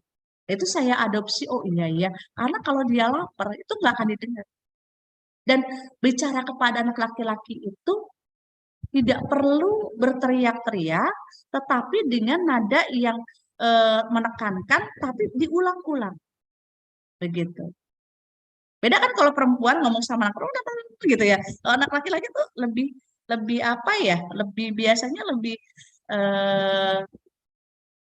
pelan gitu ya. Nah, seperti itu. Dan kemudian juga menurut beliau, menurut Aisyah Dahlan itu, anak laki-laki kita, kalau kita punya anak laki-laki itu harus sabar. Usia SD, SMP, bahkan SMA itu dia belum bisa menonjol. Dia akan menonjolnya di usia 18 tahun ke atas. Jadi kalau ibu-ibu, kata Aisyah Dahlan ya, kalau punya anak laki-laki belum asik, belum belum jadi gitu ya, masih kok kayak gini amat, misalnya masih kecil, ya memang seperti itu katanya. Nanti 18 tahun dia akan terlihat apa jadinya gitulah ya. Nah, tetapi kalau saya selain mengadopsi itu juga tetap saya mengambil inspirasi dari Rumaisa ini, ternyata dari kecil udah bisa kita berikan tanggung jawab begitu ya, berikan tanggung jawab apa gitu ya, yang nanti dia tahu bahwa oh iya apa adik perempuan saya itu tanggung jawab saya begitu ya, seperti itu. Nah, tapi tadi balancing atau keseimbangan juga harus kita apa miliki, sehingga anak tidak hanya merasakan tuntutan dari kita tetapi juga ada hak yang dia dapatkan gitu ya. Nah, bahkan kalau anak laki-laki itu harus kita itu harus jadi cinta pertamanya, ya. Anak laki-laki yang bisa mendapatkan cinta pertamanya dari ibunya atau menjadikan ibu cinta pertamanya itu akan insya Allah akan jadi fondasi, akan jadi kedepannya akan punya akhlak yang baik, terutama bagaimana memperlakukan wanita, gitu, ya. Jadi dia nggak akan mudah tergoda perempuan, ya, karena dia akan melihat sosok ibunya dan ibunya itu ya cinta pertama dia, gitu, ya. Nah, ibu-ibu di sini udah jadi cinta pertama anaknya belum nih, gitu ya. Harus ditanya, gitu ya. Nanti kalau ada waktu silahkan ya ngobrol-ngobrol. Anak-anak laki-laki itu unik ya. Kalau menurut saya anak laki-laki itu unik beda. Saya merasakan kalau sama anak perempuan tuh, oh gitu ya. Style kita tuh gitu. Tapi kalau sama laki-laki tuh ya memang begitu. Tapi ternyata ketika dia suruh mengungkapkan itu, saya juga terharu begitu ya. Anak laki-laki saya itu kirim surat ke saya itu cuman sedikit kalimatnya, nggak panjang. Kalau anak perempuan saya kalau ngirim surat panjang lebar.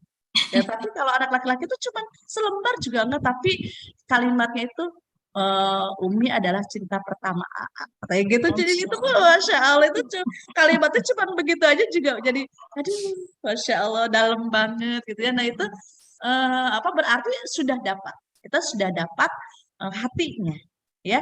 Tinggal bagaimana kita mempertahankan itu dan terus membangun kedekatan kita dengan anak kita. Nah setelah itu kita bisa menanamkan tanggung jawab pada dia, ya, tanggung jawab.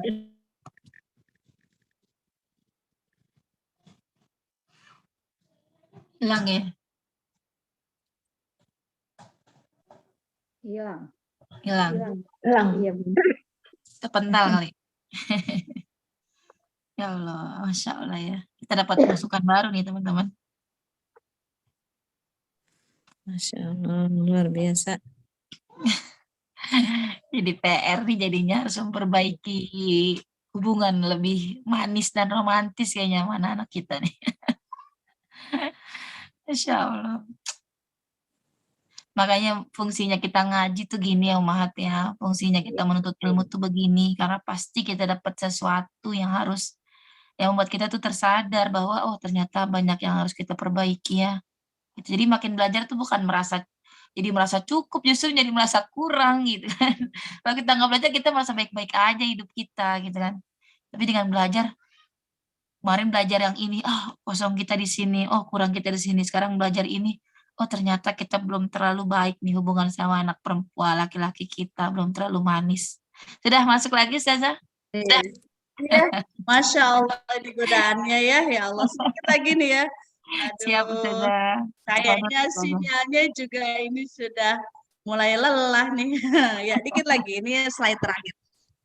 Yang terakhir itu adalah membiasakan pengorbanan kepada terhadap Islam ya dari anak-anak kita. Jadi pengorbanan terkecil misalnya biarkan anak-anak kita itu berkorban untuk meluangkan atau menyisihkan waktunya untuk mengaji, misalkan begitu. Itu salah satu pengorbanan yang paling kecil. Jadi misalkan anak itu harus ngaji, kan ngantuk tetap harus ngaji gitu, misalkan kayak gitu. Itu pengorbanan terhadap Islam gitu ya. Bagaimana dia berusaha mempertahankan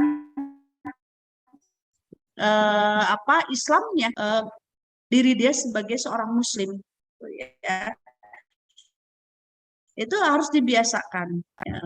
Ngantuk emak gitu ya, tetap ngaji anak ya, TPA ya, atau ngaji sore gitu ya, atau memang dia ngajinya dengan ibu langsung atau dengan kakaknya, tetap ngaji sebentar kok, sebentar, misalkan hanya 2 lembar, sebentar kok. Jadi dibiasakan pengorbanan terhadap Islam sejak kecil begitu ya. Kemudian kalau misalnya menutup aurat dibiasakan dari kecil ya. Gerah iya dibiasakan ya nak ya, nanti juga terbiasa nggak gerah ya, tapi tidak dipaksakan, dibiasakan ya, karena kalau belum balik memang belum wajib untuk melakukan pembiasaan. Itu akan menyusun biah kita, repetisi atau pengulangan itu akan membangun kebiasaan bagi kita ya. Nah, kemudian juga apalagi di bulan Ramadan ya ini terlihat sekali pengorbanannya. Ayo Mas puasa sampai maghrib ya udah lapar. Yuk tahan yuk sebentar lagi ya gitu ya. Terus aja sebentar lagi ya walaupun masih 5 jam kita bilang sebentar lagi ya bukan berbohong ya karena kan tidak ada batasan waktu sebentar itu ya. Sebentar lagi ya.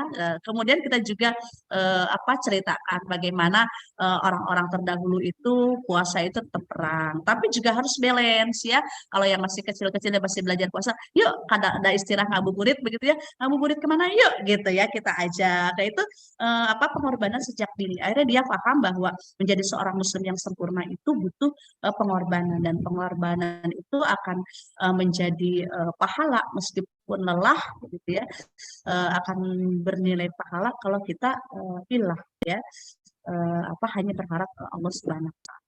Ya, demikian ibu-ibu, terima kasih ya pemberian terbaik dari orang tua terhadap anaknya bukan harta warisan, bukan mobil mewah atau rumah megah, tetapi adalah ya. Karena itu pendidikan kita kembalikan kepada kewajiban mendidik dikembalikan kepada orang tua, selebihnya pihak sekolah atau lembaga-lembaga yang lain adalah partner kita saja, mitra kita saja.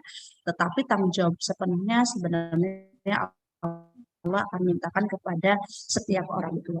Demikian ibu-ibu, saya tutup dulu forumnya, nanti mangga jika akan ada yang bertanya. Billahi taufiq wal hidayah. Wassalamualaikum warahmatullahi wabarakatuh. Waalaikumsalam warahmatullahi wabarakatuh. Alhamdulillah ya, silakan Bu Mimi. Baik, jazakumullah khairan Ustazah. Alhamdulillah Ummahat, materi telah kita habiskan di sesi ini. Alhamdulillah ya Ummahat, kita dapat paket komplit nih kalau berkajian bersama Ustazah Ais ya. Kita ngambilnya sirah, ternyata kita tahu bagaimana kajian materi yang lain, terutama parenting nih. Karena ibu-ibu biasanya gitu, seperti sesi sebelumnya, kita ngajinya apa, yang ditanya tetapnya ujung-ujungnya peran kita sebagai seorang ibu, parentingnya gimana nih gitu. Dan Masya Allah ya, kita banyak mendapatkan banyak hal dari figur Ummu Sulaim ini ya, bagaimana beliau yang bernama lain Rumaisa adalah seorang yang punya keimanan yang teguh, dan itu juga akhirnya melahirkan seorang anak yang juga mulia, atas keteguhannya, atas keimanannya, dan kesalihan juga ketaatannya, terutama akhlaknya yang mulia, juga melahirkan seorang ulama besar. Kalau saya mendapati dalam riwayat yang lain, Ustazah, saya pernah mendengarin dari Ustazah Bunda Kurnia gitu ya, beliau pernah berkisah di sirah yang beliau sampaikan, bahwa Anas bin Malik ini seorang ulama gitu, dan dalam riwayatnya beliau yang pernah beliau sampaikan, jadi laki-laki malah tidak diceritakan bahwa si Bapak Malik bin Nazar ini meninggalkan dengan keadaan beliau menceraikan Rumaisyah ini. Dalam riwayat yang lain beliau dalam Bunda Kurnia yang menyampaikannya kepada kami dalam sebuah forum, Malik bin Nazar ini pergi gitu ya dalam berniat mencari harta, kemudian dititipkan uangnya sekian banyak gitu ya, sampai kalau hitungannya itu udah miliaran gitu ya, triliunan. Ketika balik, Malik bertanya kemana hartanya, karena kondisinya beliau Ummu Sulaim ini dengan kondisi yang pas-pasan. Dia bertanya kemanakah beradanya uang yang dia titipkan, harta yang dititipkan. Malik bin Nazar ini diminta untuk ke masjid gitu ya, pergi ke masjid, sholat dulu gitu kan. Di sana dia mendengarkan ceramah, dan ternyata ceramahnya itu berasal dari ustadz atau ulama yang bernama Anas bin Malik gitu kan. Ketika dia pulang gitu kan, dia tanya, saya baru saja mendengarkan ceramah kajian dari Anas bin Malik. Malik, benarkah dia anakku gitu kan? Ya ternyata Rumaisah membenarkan, Ummu Sulaim ini membenarkan bahwa ya memang itu memang anakku Anas bin Malik. Harta yang selama ini ditinggalkan adalah untuk mendukung atau mensupport pendidikan yang terbaik untuk si Anas bin Malik ini gitu, Zaza. Nah, benar nggak sih yang disampaikan Bunda Kurnia adalah yang dimaksudkan adalah Ummu Sulaim atau si Rumaisyah ini gitu, Ustazah? Beliau bilang nggak ya, teman-teman? Oh kayaknya hilang deh. Hilang. Masya- Semoga kembali lagi ya. Hilang lagi. Beliau lagi di Bogor soalnya. Kondisinya di Kebun Nanas di daerah Bogor, jadi lumayan sinyalnya ya. Mesti berjuang nggak kayak kita yang di Jakarta dan sekitarnya nih. Umahat. Ya jadi saya tuh teman-teman pernah ikut juga ya sirah dari Bunda Kurnia. Kok kisahnya berbeda gitu. Ini Rumaisa atau ini kisahnya Anas bin Malik. Seperti apa yang disampaikan beliau apa berbeda gitu. Karena secara cerita sih memang agak-agak mirip gitu kan. Kok beda kan gitu. Yang satu meninggalnya karena cerai, yang satu meninggalnya karena mencari nafkah gitu. Tapi sempat balik dulu gitu kan. Kalau di kisahnya beliau kan meninggalnya kan di perjalanan gitu kan. Saat ke negeri Syam gitu kan. Makanya Iya, pengen pernah dengar. ya nggak? Bener nggak? Iya, Siapa pernah. yang pernah dengar juga? Omo Fitria ya? Iya, pernah dengar Dengarnya juga. di mana? Dengarnya di mana? Lupa dengarnya di mana, tapi ada tulisan juga yang seperti itu kalau nggak salah. Nah, kan Benar iya. ya? Tapi pernah dengar Emang kok. surah ini memang mesti hati-hati ya. Pertama riwayatnya sendiri kadang-kadang ada yang berbeda. Yang kedua memang kadang-kadang surah itu banyak hadis-hadis palsu juga. Jadi teman-teman mesti hati-hati gitu kan. Kayak cerita yang kita sering dapat kan dulu Umar bin Khattab katanya kan membunuh anaknya gitu kan dengan menguburnya hidup-hidup. Ternyata ketika kita berkajian kembali itu ternyata riwayat yang palsu karena kalau dicari riwayatnya beliau tuh nggak punya anak perempuan bahkan gitu kan dan di apa namanya dengan kondisi beliau yang memang keras tapi dengan kelembutannya dari sisi yang lain tuh nggak kecil kemungkinan untuk beliau sampai melakukan itu gitu meskipun dia dalam kondisi kafir gitu. Jadi memang apalagi kadang-kadang saya suka takut ya teman-teman beli sirah yang di tukang-tukangan gitu ya atau yang harganya murah gitu kadang-kadang saya takut karena ini ngambil kutipannya dari mana nih gitu riwayatnya dari mana gitu makanya saya kadang-kadang harga 25.000 gitu saya nggak berani gitu karena khawatirnya isinya itu kalau kita nggak kaji lagi ternyata hadis-hadis doif gitu kan hadis-hadis palsu yang disampaikan ke anak kita dan itu terlanjur akhirnya terekam kalau cerita kan nempelnya lama gitu ya teman-teman kayak saya kan saya tahu tuh tentang kisahnya Umar bin Khattab dari saya kecil, bagaimana beliau tega mengubur anak perempuannya hidup-hidup. Tapi ternyata setelah ngaji sekarang, setelah Ustadz banyak yang mengkaji, ternyata salah gitu. Sedangkan kita sudah memahami itu sejak kecil, belum lagi kisah-kisah sirah yang lain gitu. Kan itu kan berbahaya juga ya. Karena kebanyakan anak-anak kita tuh dididik lebih mudah dengan kisah gitu kan. Dan sepertiga Al-Quran itu isinya kisah. Jadi kalau kisah-kisah yang kita dapat adalah kisah-kisah yang salah, wah ngeri banget. Makanya itu makanya SPC apa namanya saya upayakan tetap ada beberapa konten ya teman-teman. Ada kita dapat pelajaran sirohnya, kita juga dapat pelajaran apa namanya fikih, kita juga dapat belajar akidah, kita dapat pelajaran parenting, psikologi, tazkiyatun nafs gitu. Artinya ya memang ya maaf saya terlempar, saya sedang berusaha masuk kembali, kasihan. Siapin teman-teman ada yang mau bertanya, Tafadol? Siapa Bunda yang duluan? Bunda Mimi. Hah? Iya, tadi saya agak ini baru tahu ya, ternyata kalau anak bisa mewalikan ibunya untuk menikah ya? Oh bisa. Oh, Malah bisa suami ya? saya itu, suami saya Hah? sendiri ya kan meninggal, ayahnya meninggal di usia beliau masih SMA kalau nggak salah masih di pondok gitu. Itu kakaknya yang di atasnya beliau, itu yang nikahin tuh suami saya. Kondisinya Kalau beliau kakaknya, masih, kalau kakaknya mungkin ya boleh lah, tapi kalau ya orang mamanya sendiri yang mewalikan anaknya memang ya. nggak apa-apa. Nggak apa-apa Oh, kan, gitu. bisa pamannya, bisa bapaknya, bisa kakak laki-lakinya. Kalau anak laki-lakinya udah balik, bisa anak Oh, bisa laki-lakinya. nggak? Iya. Baru tahu saya itu. Masya Allah. Kan kita jadi tahu kan dapat ilmu banyak Iya. hari ini. Masya Allah, Alhamdulillah. Oke, kadang-kadang mohon maaf ya teman-teman, saya tuh suka bagi apa tuh share-share kajian-kajian yang saya ikutin gitu. Kadang-kadang saya dapat di mana gitu kan dari grup yang lain. baik itu datang dari teman-teman PKS, baik itu datang dari teman-teman Salafi, dari teman-teman Hizbut Tahrir, dari teman-teman Dewan Dakwah, Muhammadiyah, kadang-kadang saya share.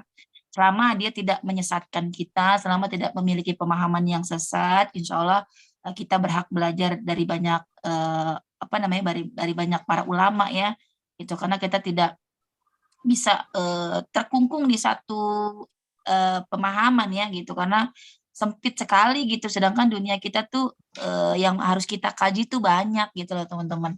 Jadi saya merasa nggak cukup di satu tempat, nggak cukup di satu harokah, dalam hal lain saya tetap mencari tempat yang lain gitu teman-teman.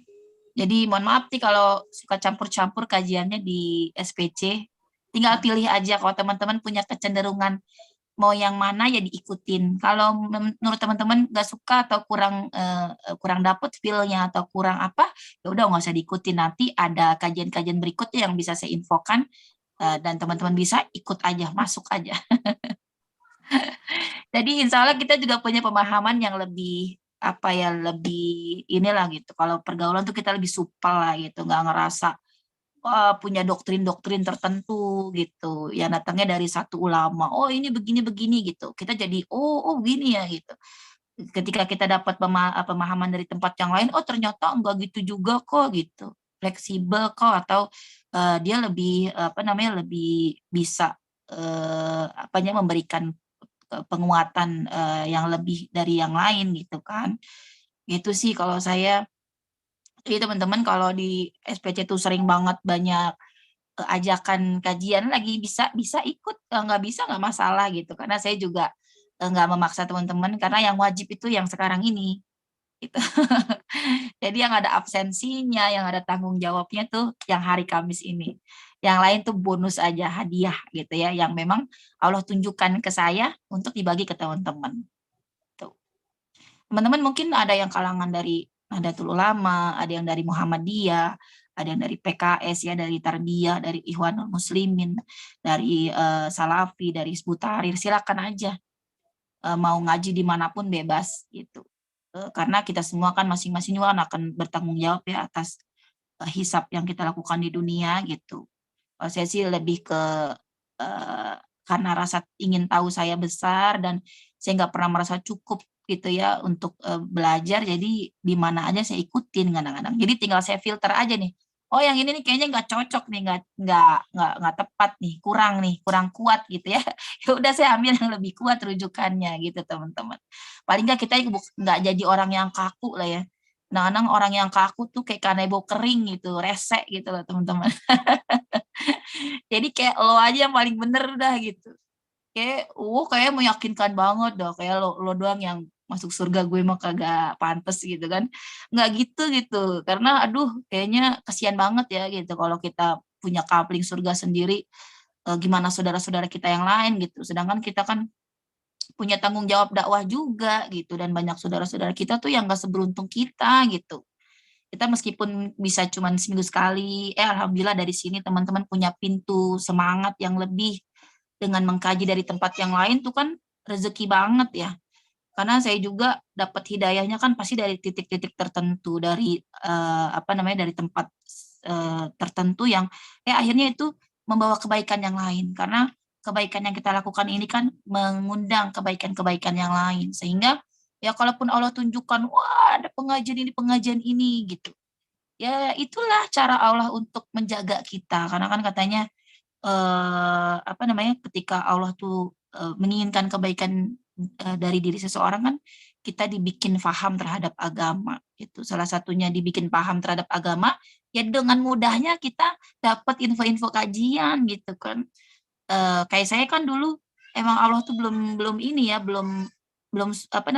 tertarik sama saya gitu, dengan kepribadian saya gitu kan, dengan karakter saya di masa yang lalu, sehingga untuk nyari satu kajian aja susah. Padahal rumah saya itu dulu posisinya dekat dari Bangka, dekat dari Masjid Al-Hikmah ya, Masjid Al-Hikmah Bangka. Itu tuh dulu base camp-nya teman-teman dari Tarbiyah. Dan saya dulu juga Tarbiyah gitu. Saya Tarbiyah gitu. Artinya untuk ke situ aja yang cuman hitungan 1 atau 2 kilometer nggak nemu. karena Allah karena Allah belum kasih gitu kebaikan buat saya.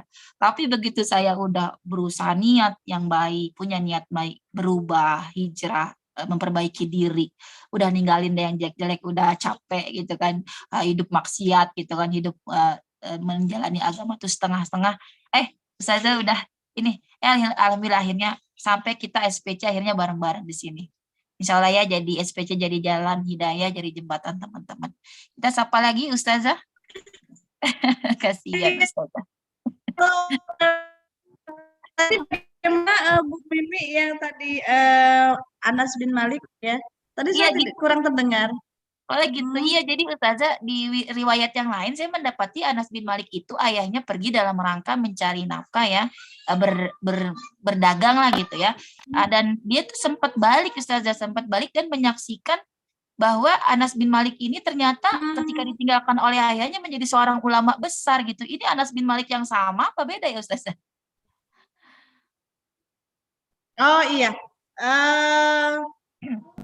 saya kurang tahu ya, tapi kalau yang saya baca itu memang tidak ada, beberapa saya baca itu, jadi ayahnya Anas bin Malik itu berangkat gitu ya, karena konflik tadi dengan ibunya.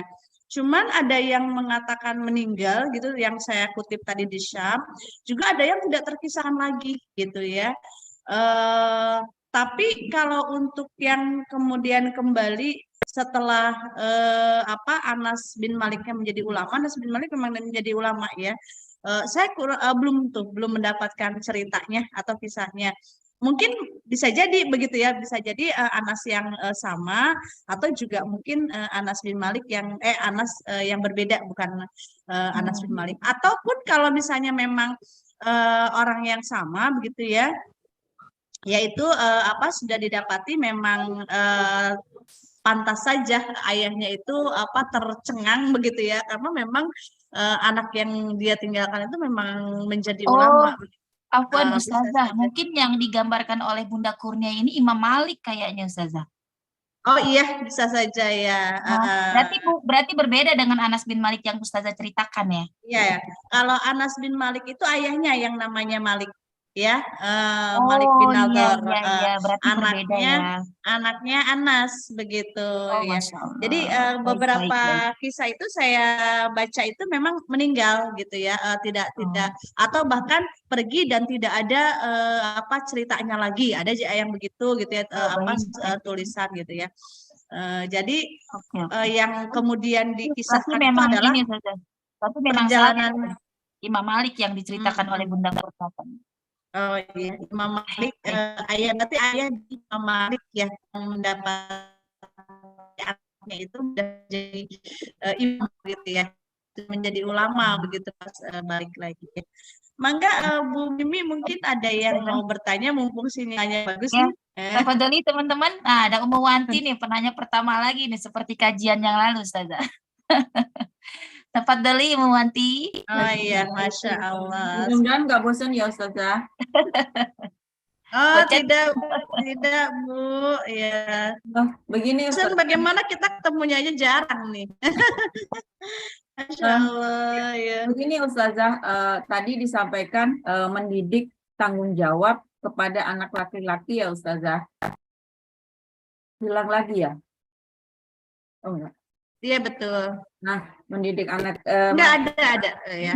Mendidik tanggung jawab kepada anak laki-laki, salah satu contoh tadi yang contoh real dari cara mendidik cara ustazah mendidik anak laki-laki ustazah, yaitu dengan sounding ya. Nanti AA, Umi, Kakak itu tanggung jawab. Selain itu adakah contoh realnya ustazah? Kebetulan kalau saya kebetulan kan kami LDR, jadi sudah jadi kebiasaan jadi saya tanamkan ke anak laki-laki saya sejak kecil, sudah jadi tanggung jawab kakak, misalnya contoh untuk kunci pagar kalau malam, ngecek pintu, ngecek listrik, ngecek lampu apa sudah dimatikan, apakah masih ada colokan yang nyala, atau kalau kita mau pergi coba Kak cek kompor apa segala. Nah itu tanggung jawab dia untuk itu. Dan kalau bepergian itu biasanya si kakak ini duduknya di depan ustazah, jadi navigator papanya. supaya maksudnya untuk menanamkan bahwa dia tuh laki-laki, nanti tuh yang ngegantiin papanya itu ya si kakak ini. Yang ingin saya tanyakan, adakah contoh-contoh lain Ustazah yang lebih real gitu, yang untuk anak-anak, terutama yang masih anak-anak kecil ya, jadi bisa ditanamkan dari kecil gitu Ustazah. Misalnya untuk pembagian tugas rumah, membantu ibunya gitu, ada lagi nggak Ustazah?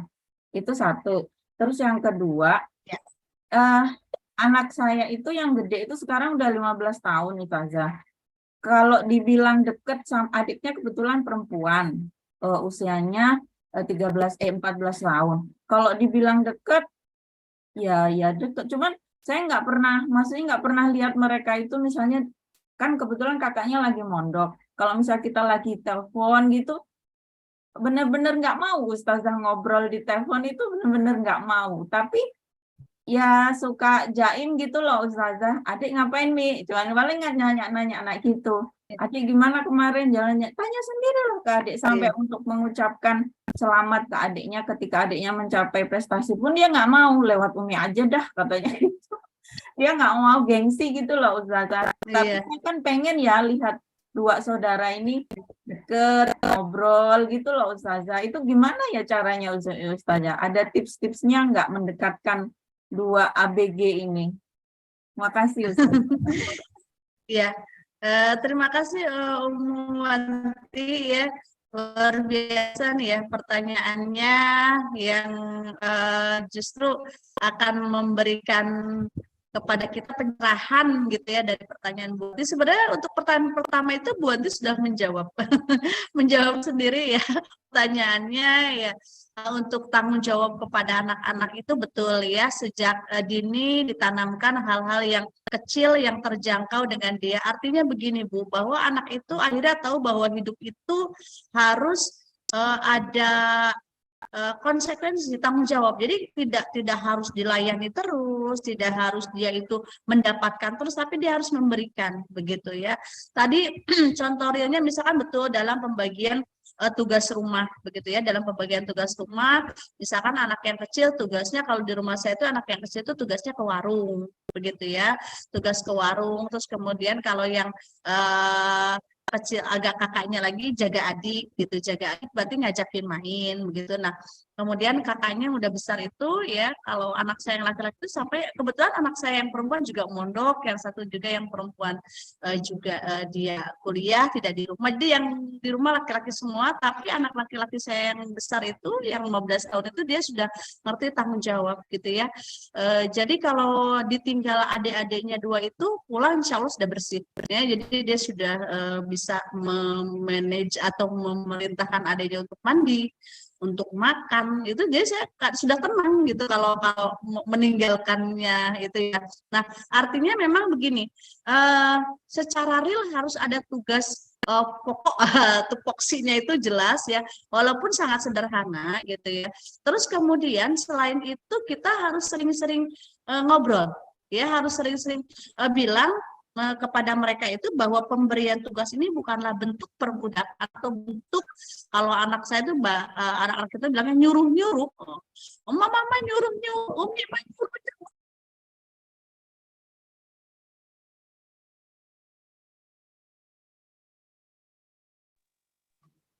Hilang lagi ya.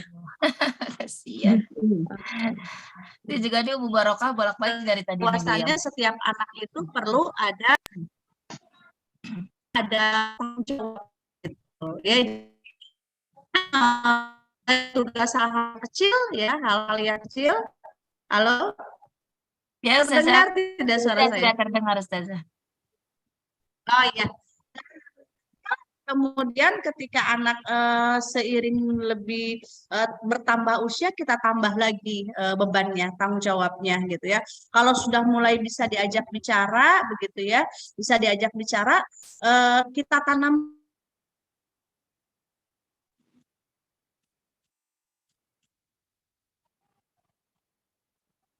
Macet-macet sinyalnya. Uji kesabaran. Masya Allah, dan ini masih penuh kuotanya. Nah, itu ya.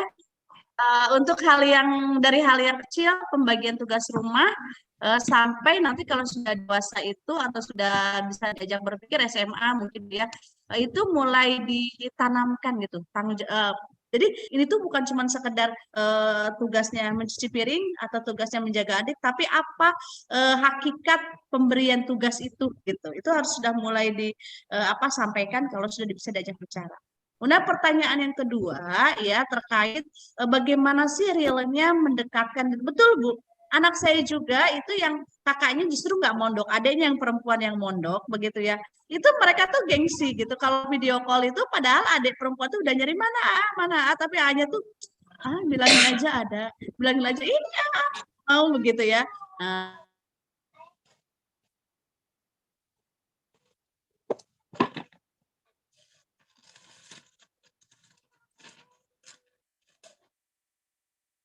ujian kita berkajian nih. yang teknis, bisa dicoba dengan saya sudah coba tips itu ya untuk anak yang LDR, maksudnya kakaknya di rumah, adiknya di rumah atau sebaliknya, dan kedua-duanya itu ajukan untuk berkomunikasi, gengsi gitu ya, tipenya ya, coba berkirim surat. Nanti kita yang jadi kurirnya. Saya begitu ya, kita jadi kurirnya. Jadi kalau saya mau nengok anak saya, ada titipan nggak buat adik gitu ya, nulis dia. Terus nanti kita kirim lagi. Nah itu mungkin nanti kalau mereka bertemu ya mungkin akan ngebahas isi surat itu akhirnya gitu. Ada apa ya? Ada cerita gitu.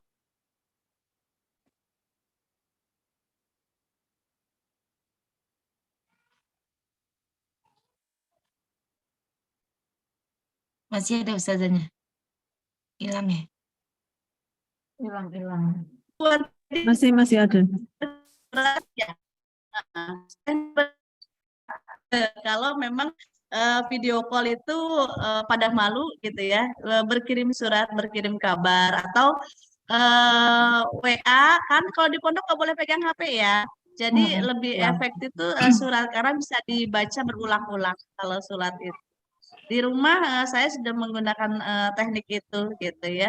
Kemudian juga yang terakhir sering melibatkan anak-anak laki-laki ya, terutama ya sebetulnya semua, tetapi kita lebih menekankan pengambilan keputusan itu kepada anak laki-laki, serta melibatkan dalam pengambilan keputusan rumah tangga ya, untuk hal-hal misalnya hal-hal kecil. Masya Allah, keluar beliau. Luar kelempar ya. Iya, mungkin terbatasnya waktu, kita penanyanya cukup di Umawanti dulu ya Umahat ya. Kalau misalnya ada pertanyaan yang urgent bisa disampaikan ke saya untuk nanti disampaikan ke beliau. Karena jam 3 nih sekolah beliau kan di SD negeri nih, ditutup sekolahnya, jadi harus pulang. Nah, ada lagi. Iya, Bu, ya. Tadi yang terakhir itu dilibatkan dalam dilibatkan dalam pengambilan keputusan. Jadi kalau lagi musyawarah, lagi ngobrol, lebih sering ke gimana nih keputusannya, hasilnya gitu. Jadi anak akan merasa tumbuh tanggung jawabnya gitu. Itu aja Bu Wanti, Bu Mimi mungkin. Baik Ustazah. Jazakumullah khairan Ustazah. Ya, semoga teman-teman Maaf tidak puas. nih ya, aduh sinyalnya sudah Nggak apa-apa Ustazah. Ustazah. Betul. Tapi Masya Allah keluar lagi. Tapi insya Allah ya teman-teman, materi beliau hari ini dengan materi sirohnya, tapi banyak juga masukan parenting yang kita dapati dari beliau. Insya Allah juga cukup mencerahkan ya, artinya tidak perlu lagi penjelasan yang lebih mendetail, karena beliau sangat detail sekali tadi menjelaskan kepada kita semua. Namun bagi umahat yang masih ingin bertanya lebih detail, boleh disampaikan nanti ke saya untuk saya sampaikan ke beliau, atau mungkin kalau lebih ke kasus ingin di-share atau disampaikan ke beliau, didiskusikan, boleh nanti bila memang urgent akan saya berikan kontak beliau agar bisa langsung diskusi kepada beliau. Baik Ustazah, saya izin tutup kajian kita hari ini Ustazah ya. Baik, jazakumullah khairan, Ustazah sudah ikut berjuang untuk tetap menemani kami dalam berkajian hari ini. qadarullah beliau berjuang Ya. sekali ya untuk bisa tetap di stay di pukul 15.00. Semoga Allah menghargai dan memberikan kemuliaan yang besar ya dari upaya beliau hari ini dalam mendampingi kita semua. Semoga materi yang disampaikan hari ini menjadi kebaikan untuk kehidupan dunia dan akhirat kita semua, dan insya Allah menjadi keberkahan yang kita rasakan sampai ke anak cucu kelak.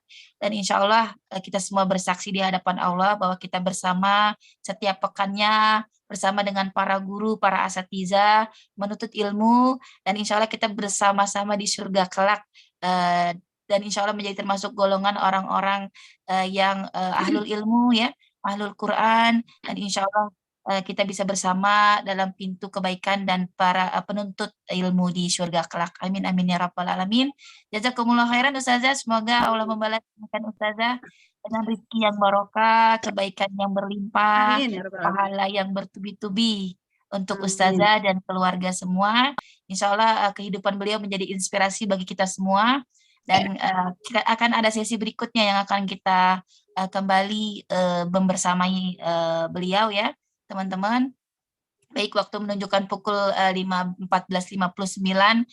sesi hari ini berakhir juga kajian kita pada kali ini. Insya Allah kita masih bertemu di pekan sampai menjelang lebarannya Ummahat. Kalau kita masih ada 2 kali sesi, artinya di pekan pertama di kitab Ta'limul Muta'alim, pekan kedua kajian tadabbur Quran, insya Allah saya sudah dapatkan materinya, judulnya apa. Mungkin yang akan kita liburkan di pekan ketiga, di pekan kajian Tazkiyatun Nafs. Jadi mohon teman-teman untuk tetap stay bersama SPC, ya, apapun kondisinya, nanti mau lagi mudik, mau apa, tetap on aja, meskipun nggak off cam, nggak apa-apa, yang penting teman-teman nggak keputus untuk mendapatkan ilmu, karena setiap detiknya, setiap menitnya kita membutuhkan ilmu untuk menjalani kehidupan yang barokah. Amin amin ya rabbal alamin. Selamat berpuasa ya teman-teman. Selamat menunaikan ibadah Ramadan. Semoga kita menjadi seorang ibu yang penuh kebaikan, yang itu bisa mempengaruhi kehidupan rumah tangga kita, pendidikan anak-anak kita, dan insya Allah kelak akan lahir para ulama yang soleh, yang soleha, yang menjadi pejuang bagi agama Allah dari komunitas kita semua ya, Majelis Taklim SPC ini. Amin amin ya rabbal alamin. Kita tutup Ummahat kajian kita hari ini dengan membaca hamdalah. Alhamdulillahirabbil alamin. Kita beristighfar 3 kali. Astagfirullah wa atubu ilaihi. Astagfirullah wa atubu ilaihi. Astagfirullah wa atubu ilaihi. Juga doa kafaratul majlis. Subhanakallahumma wa bihamdika asyhadu an la ilaha illa anta astaghfiruka wa atubu ilaihi.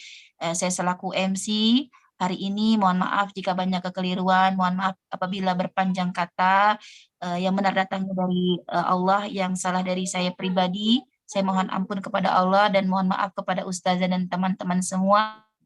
Taufik wal hidayah, waridha wal inayah. Wassalamualaikum warahmatullahi wabarakatuh. Jazakumullah khairan teman-teman. Sehat-sehat semuanya.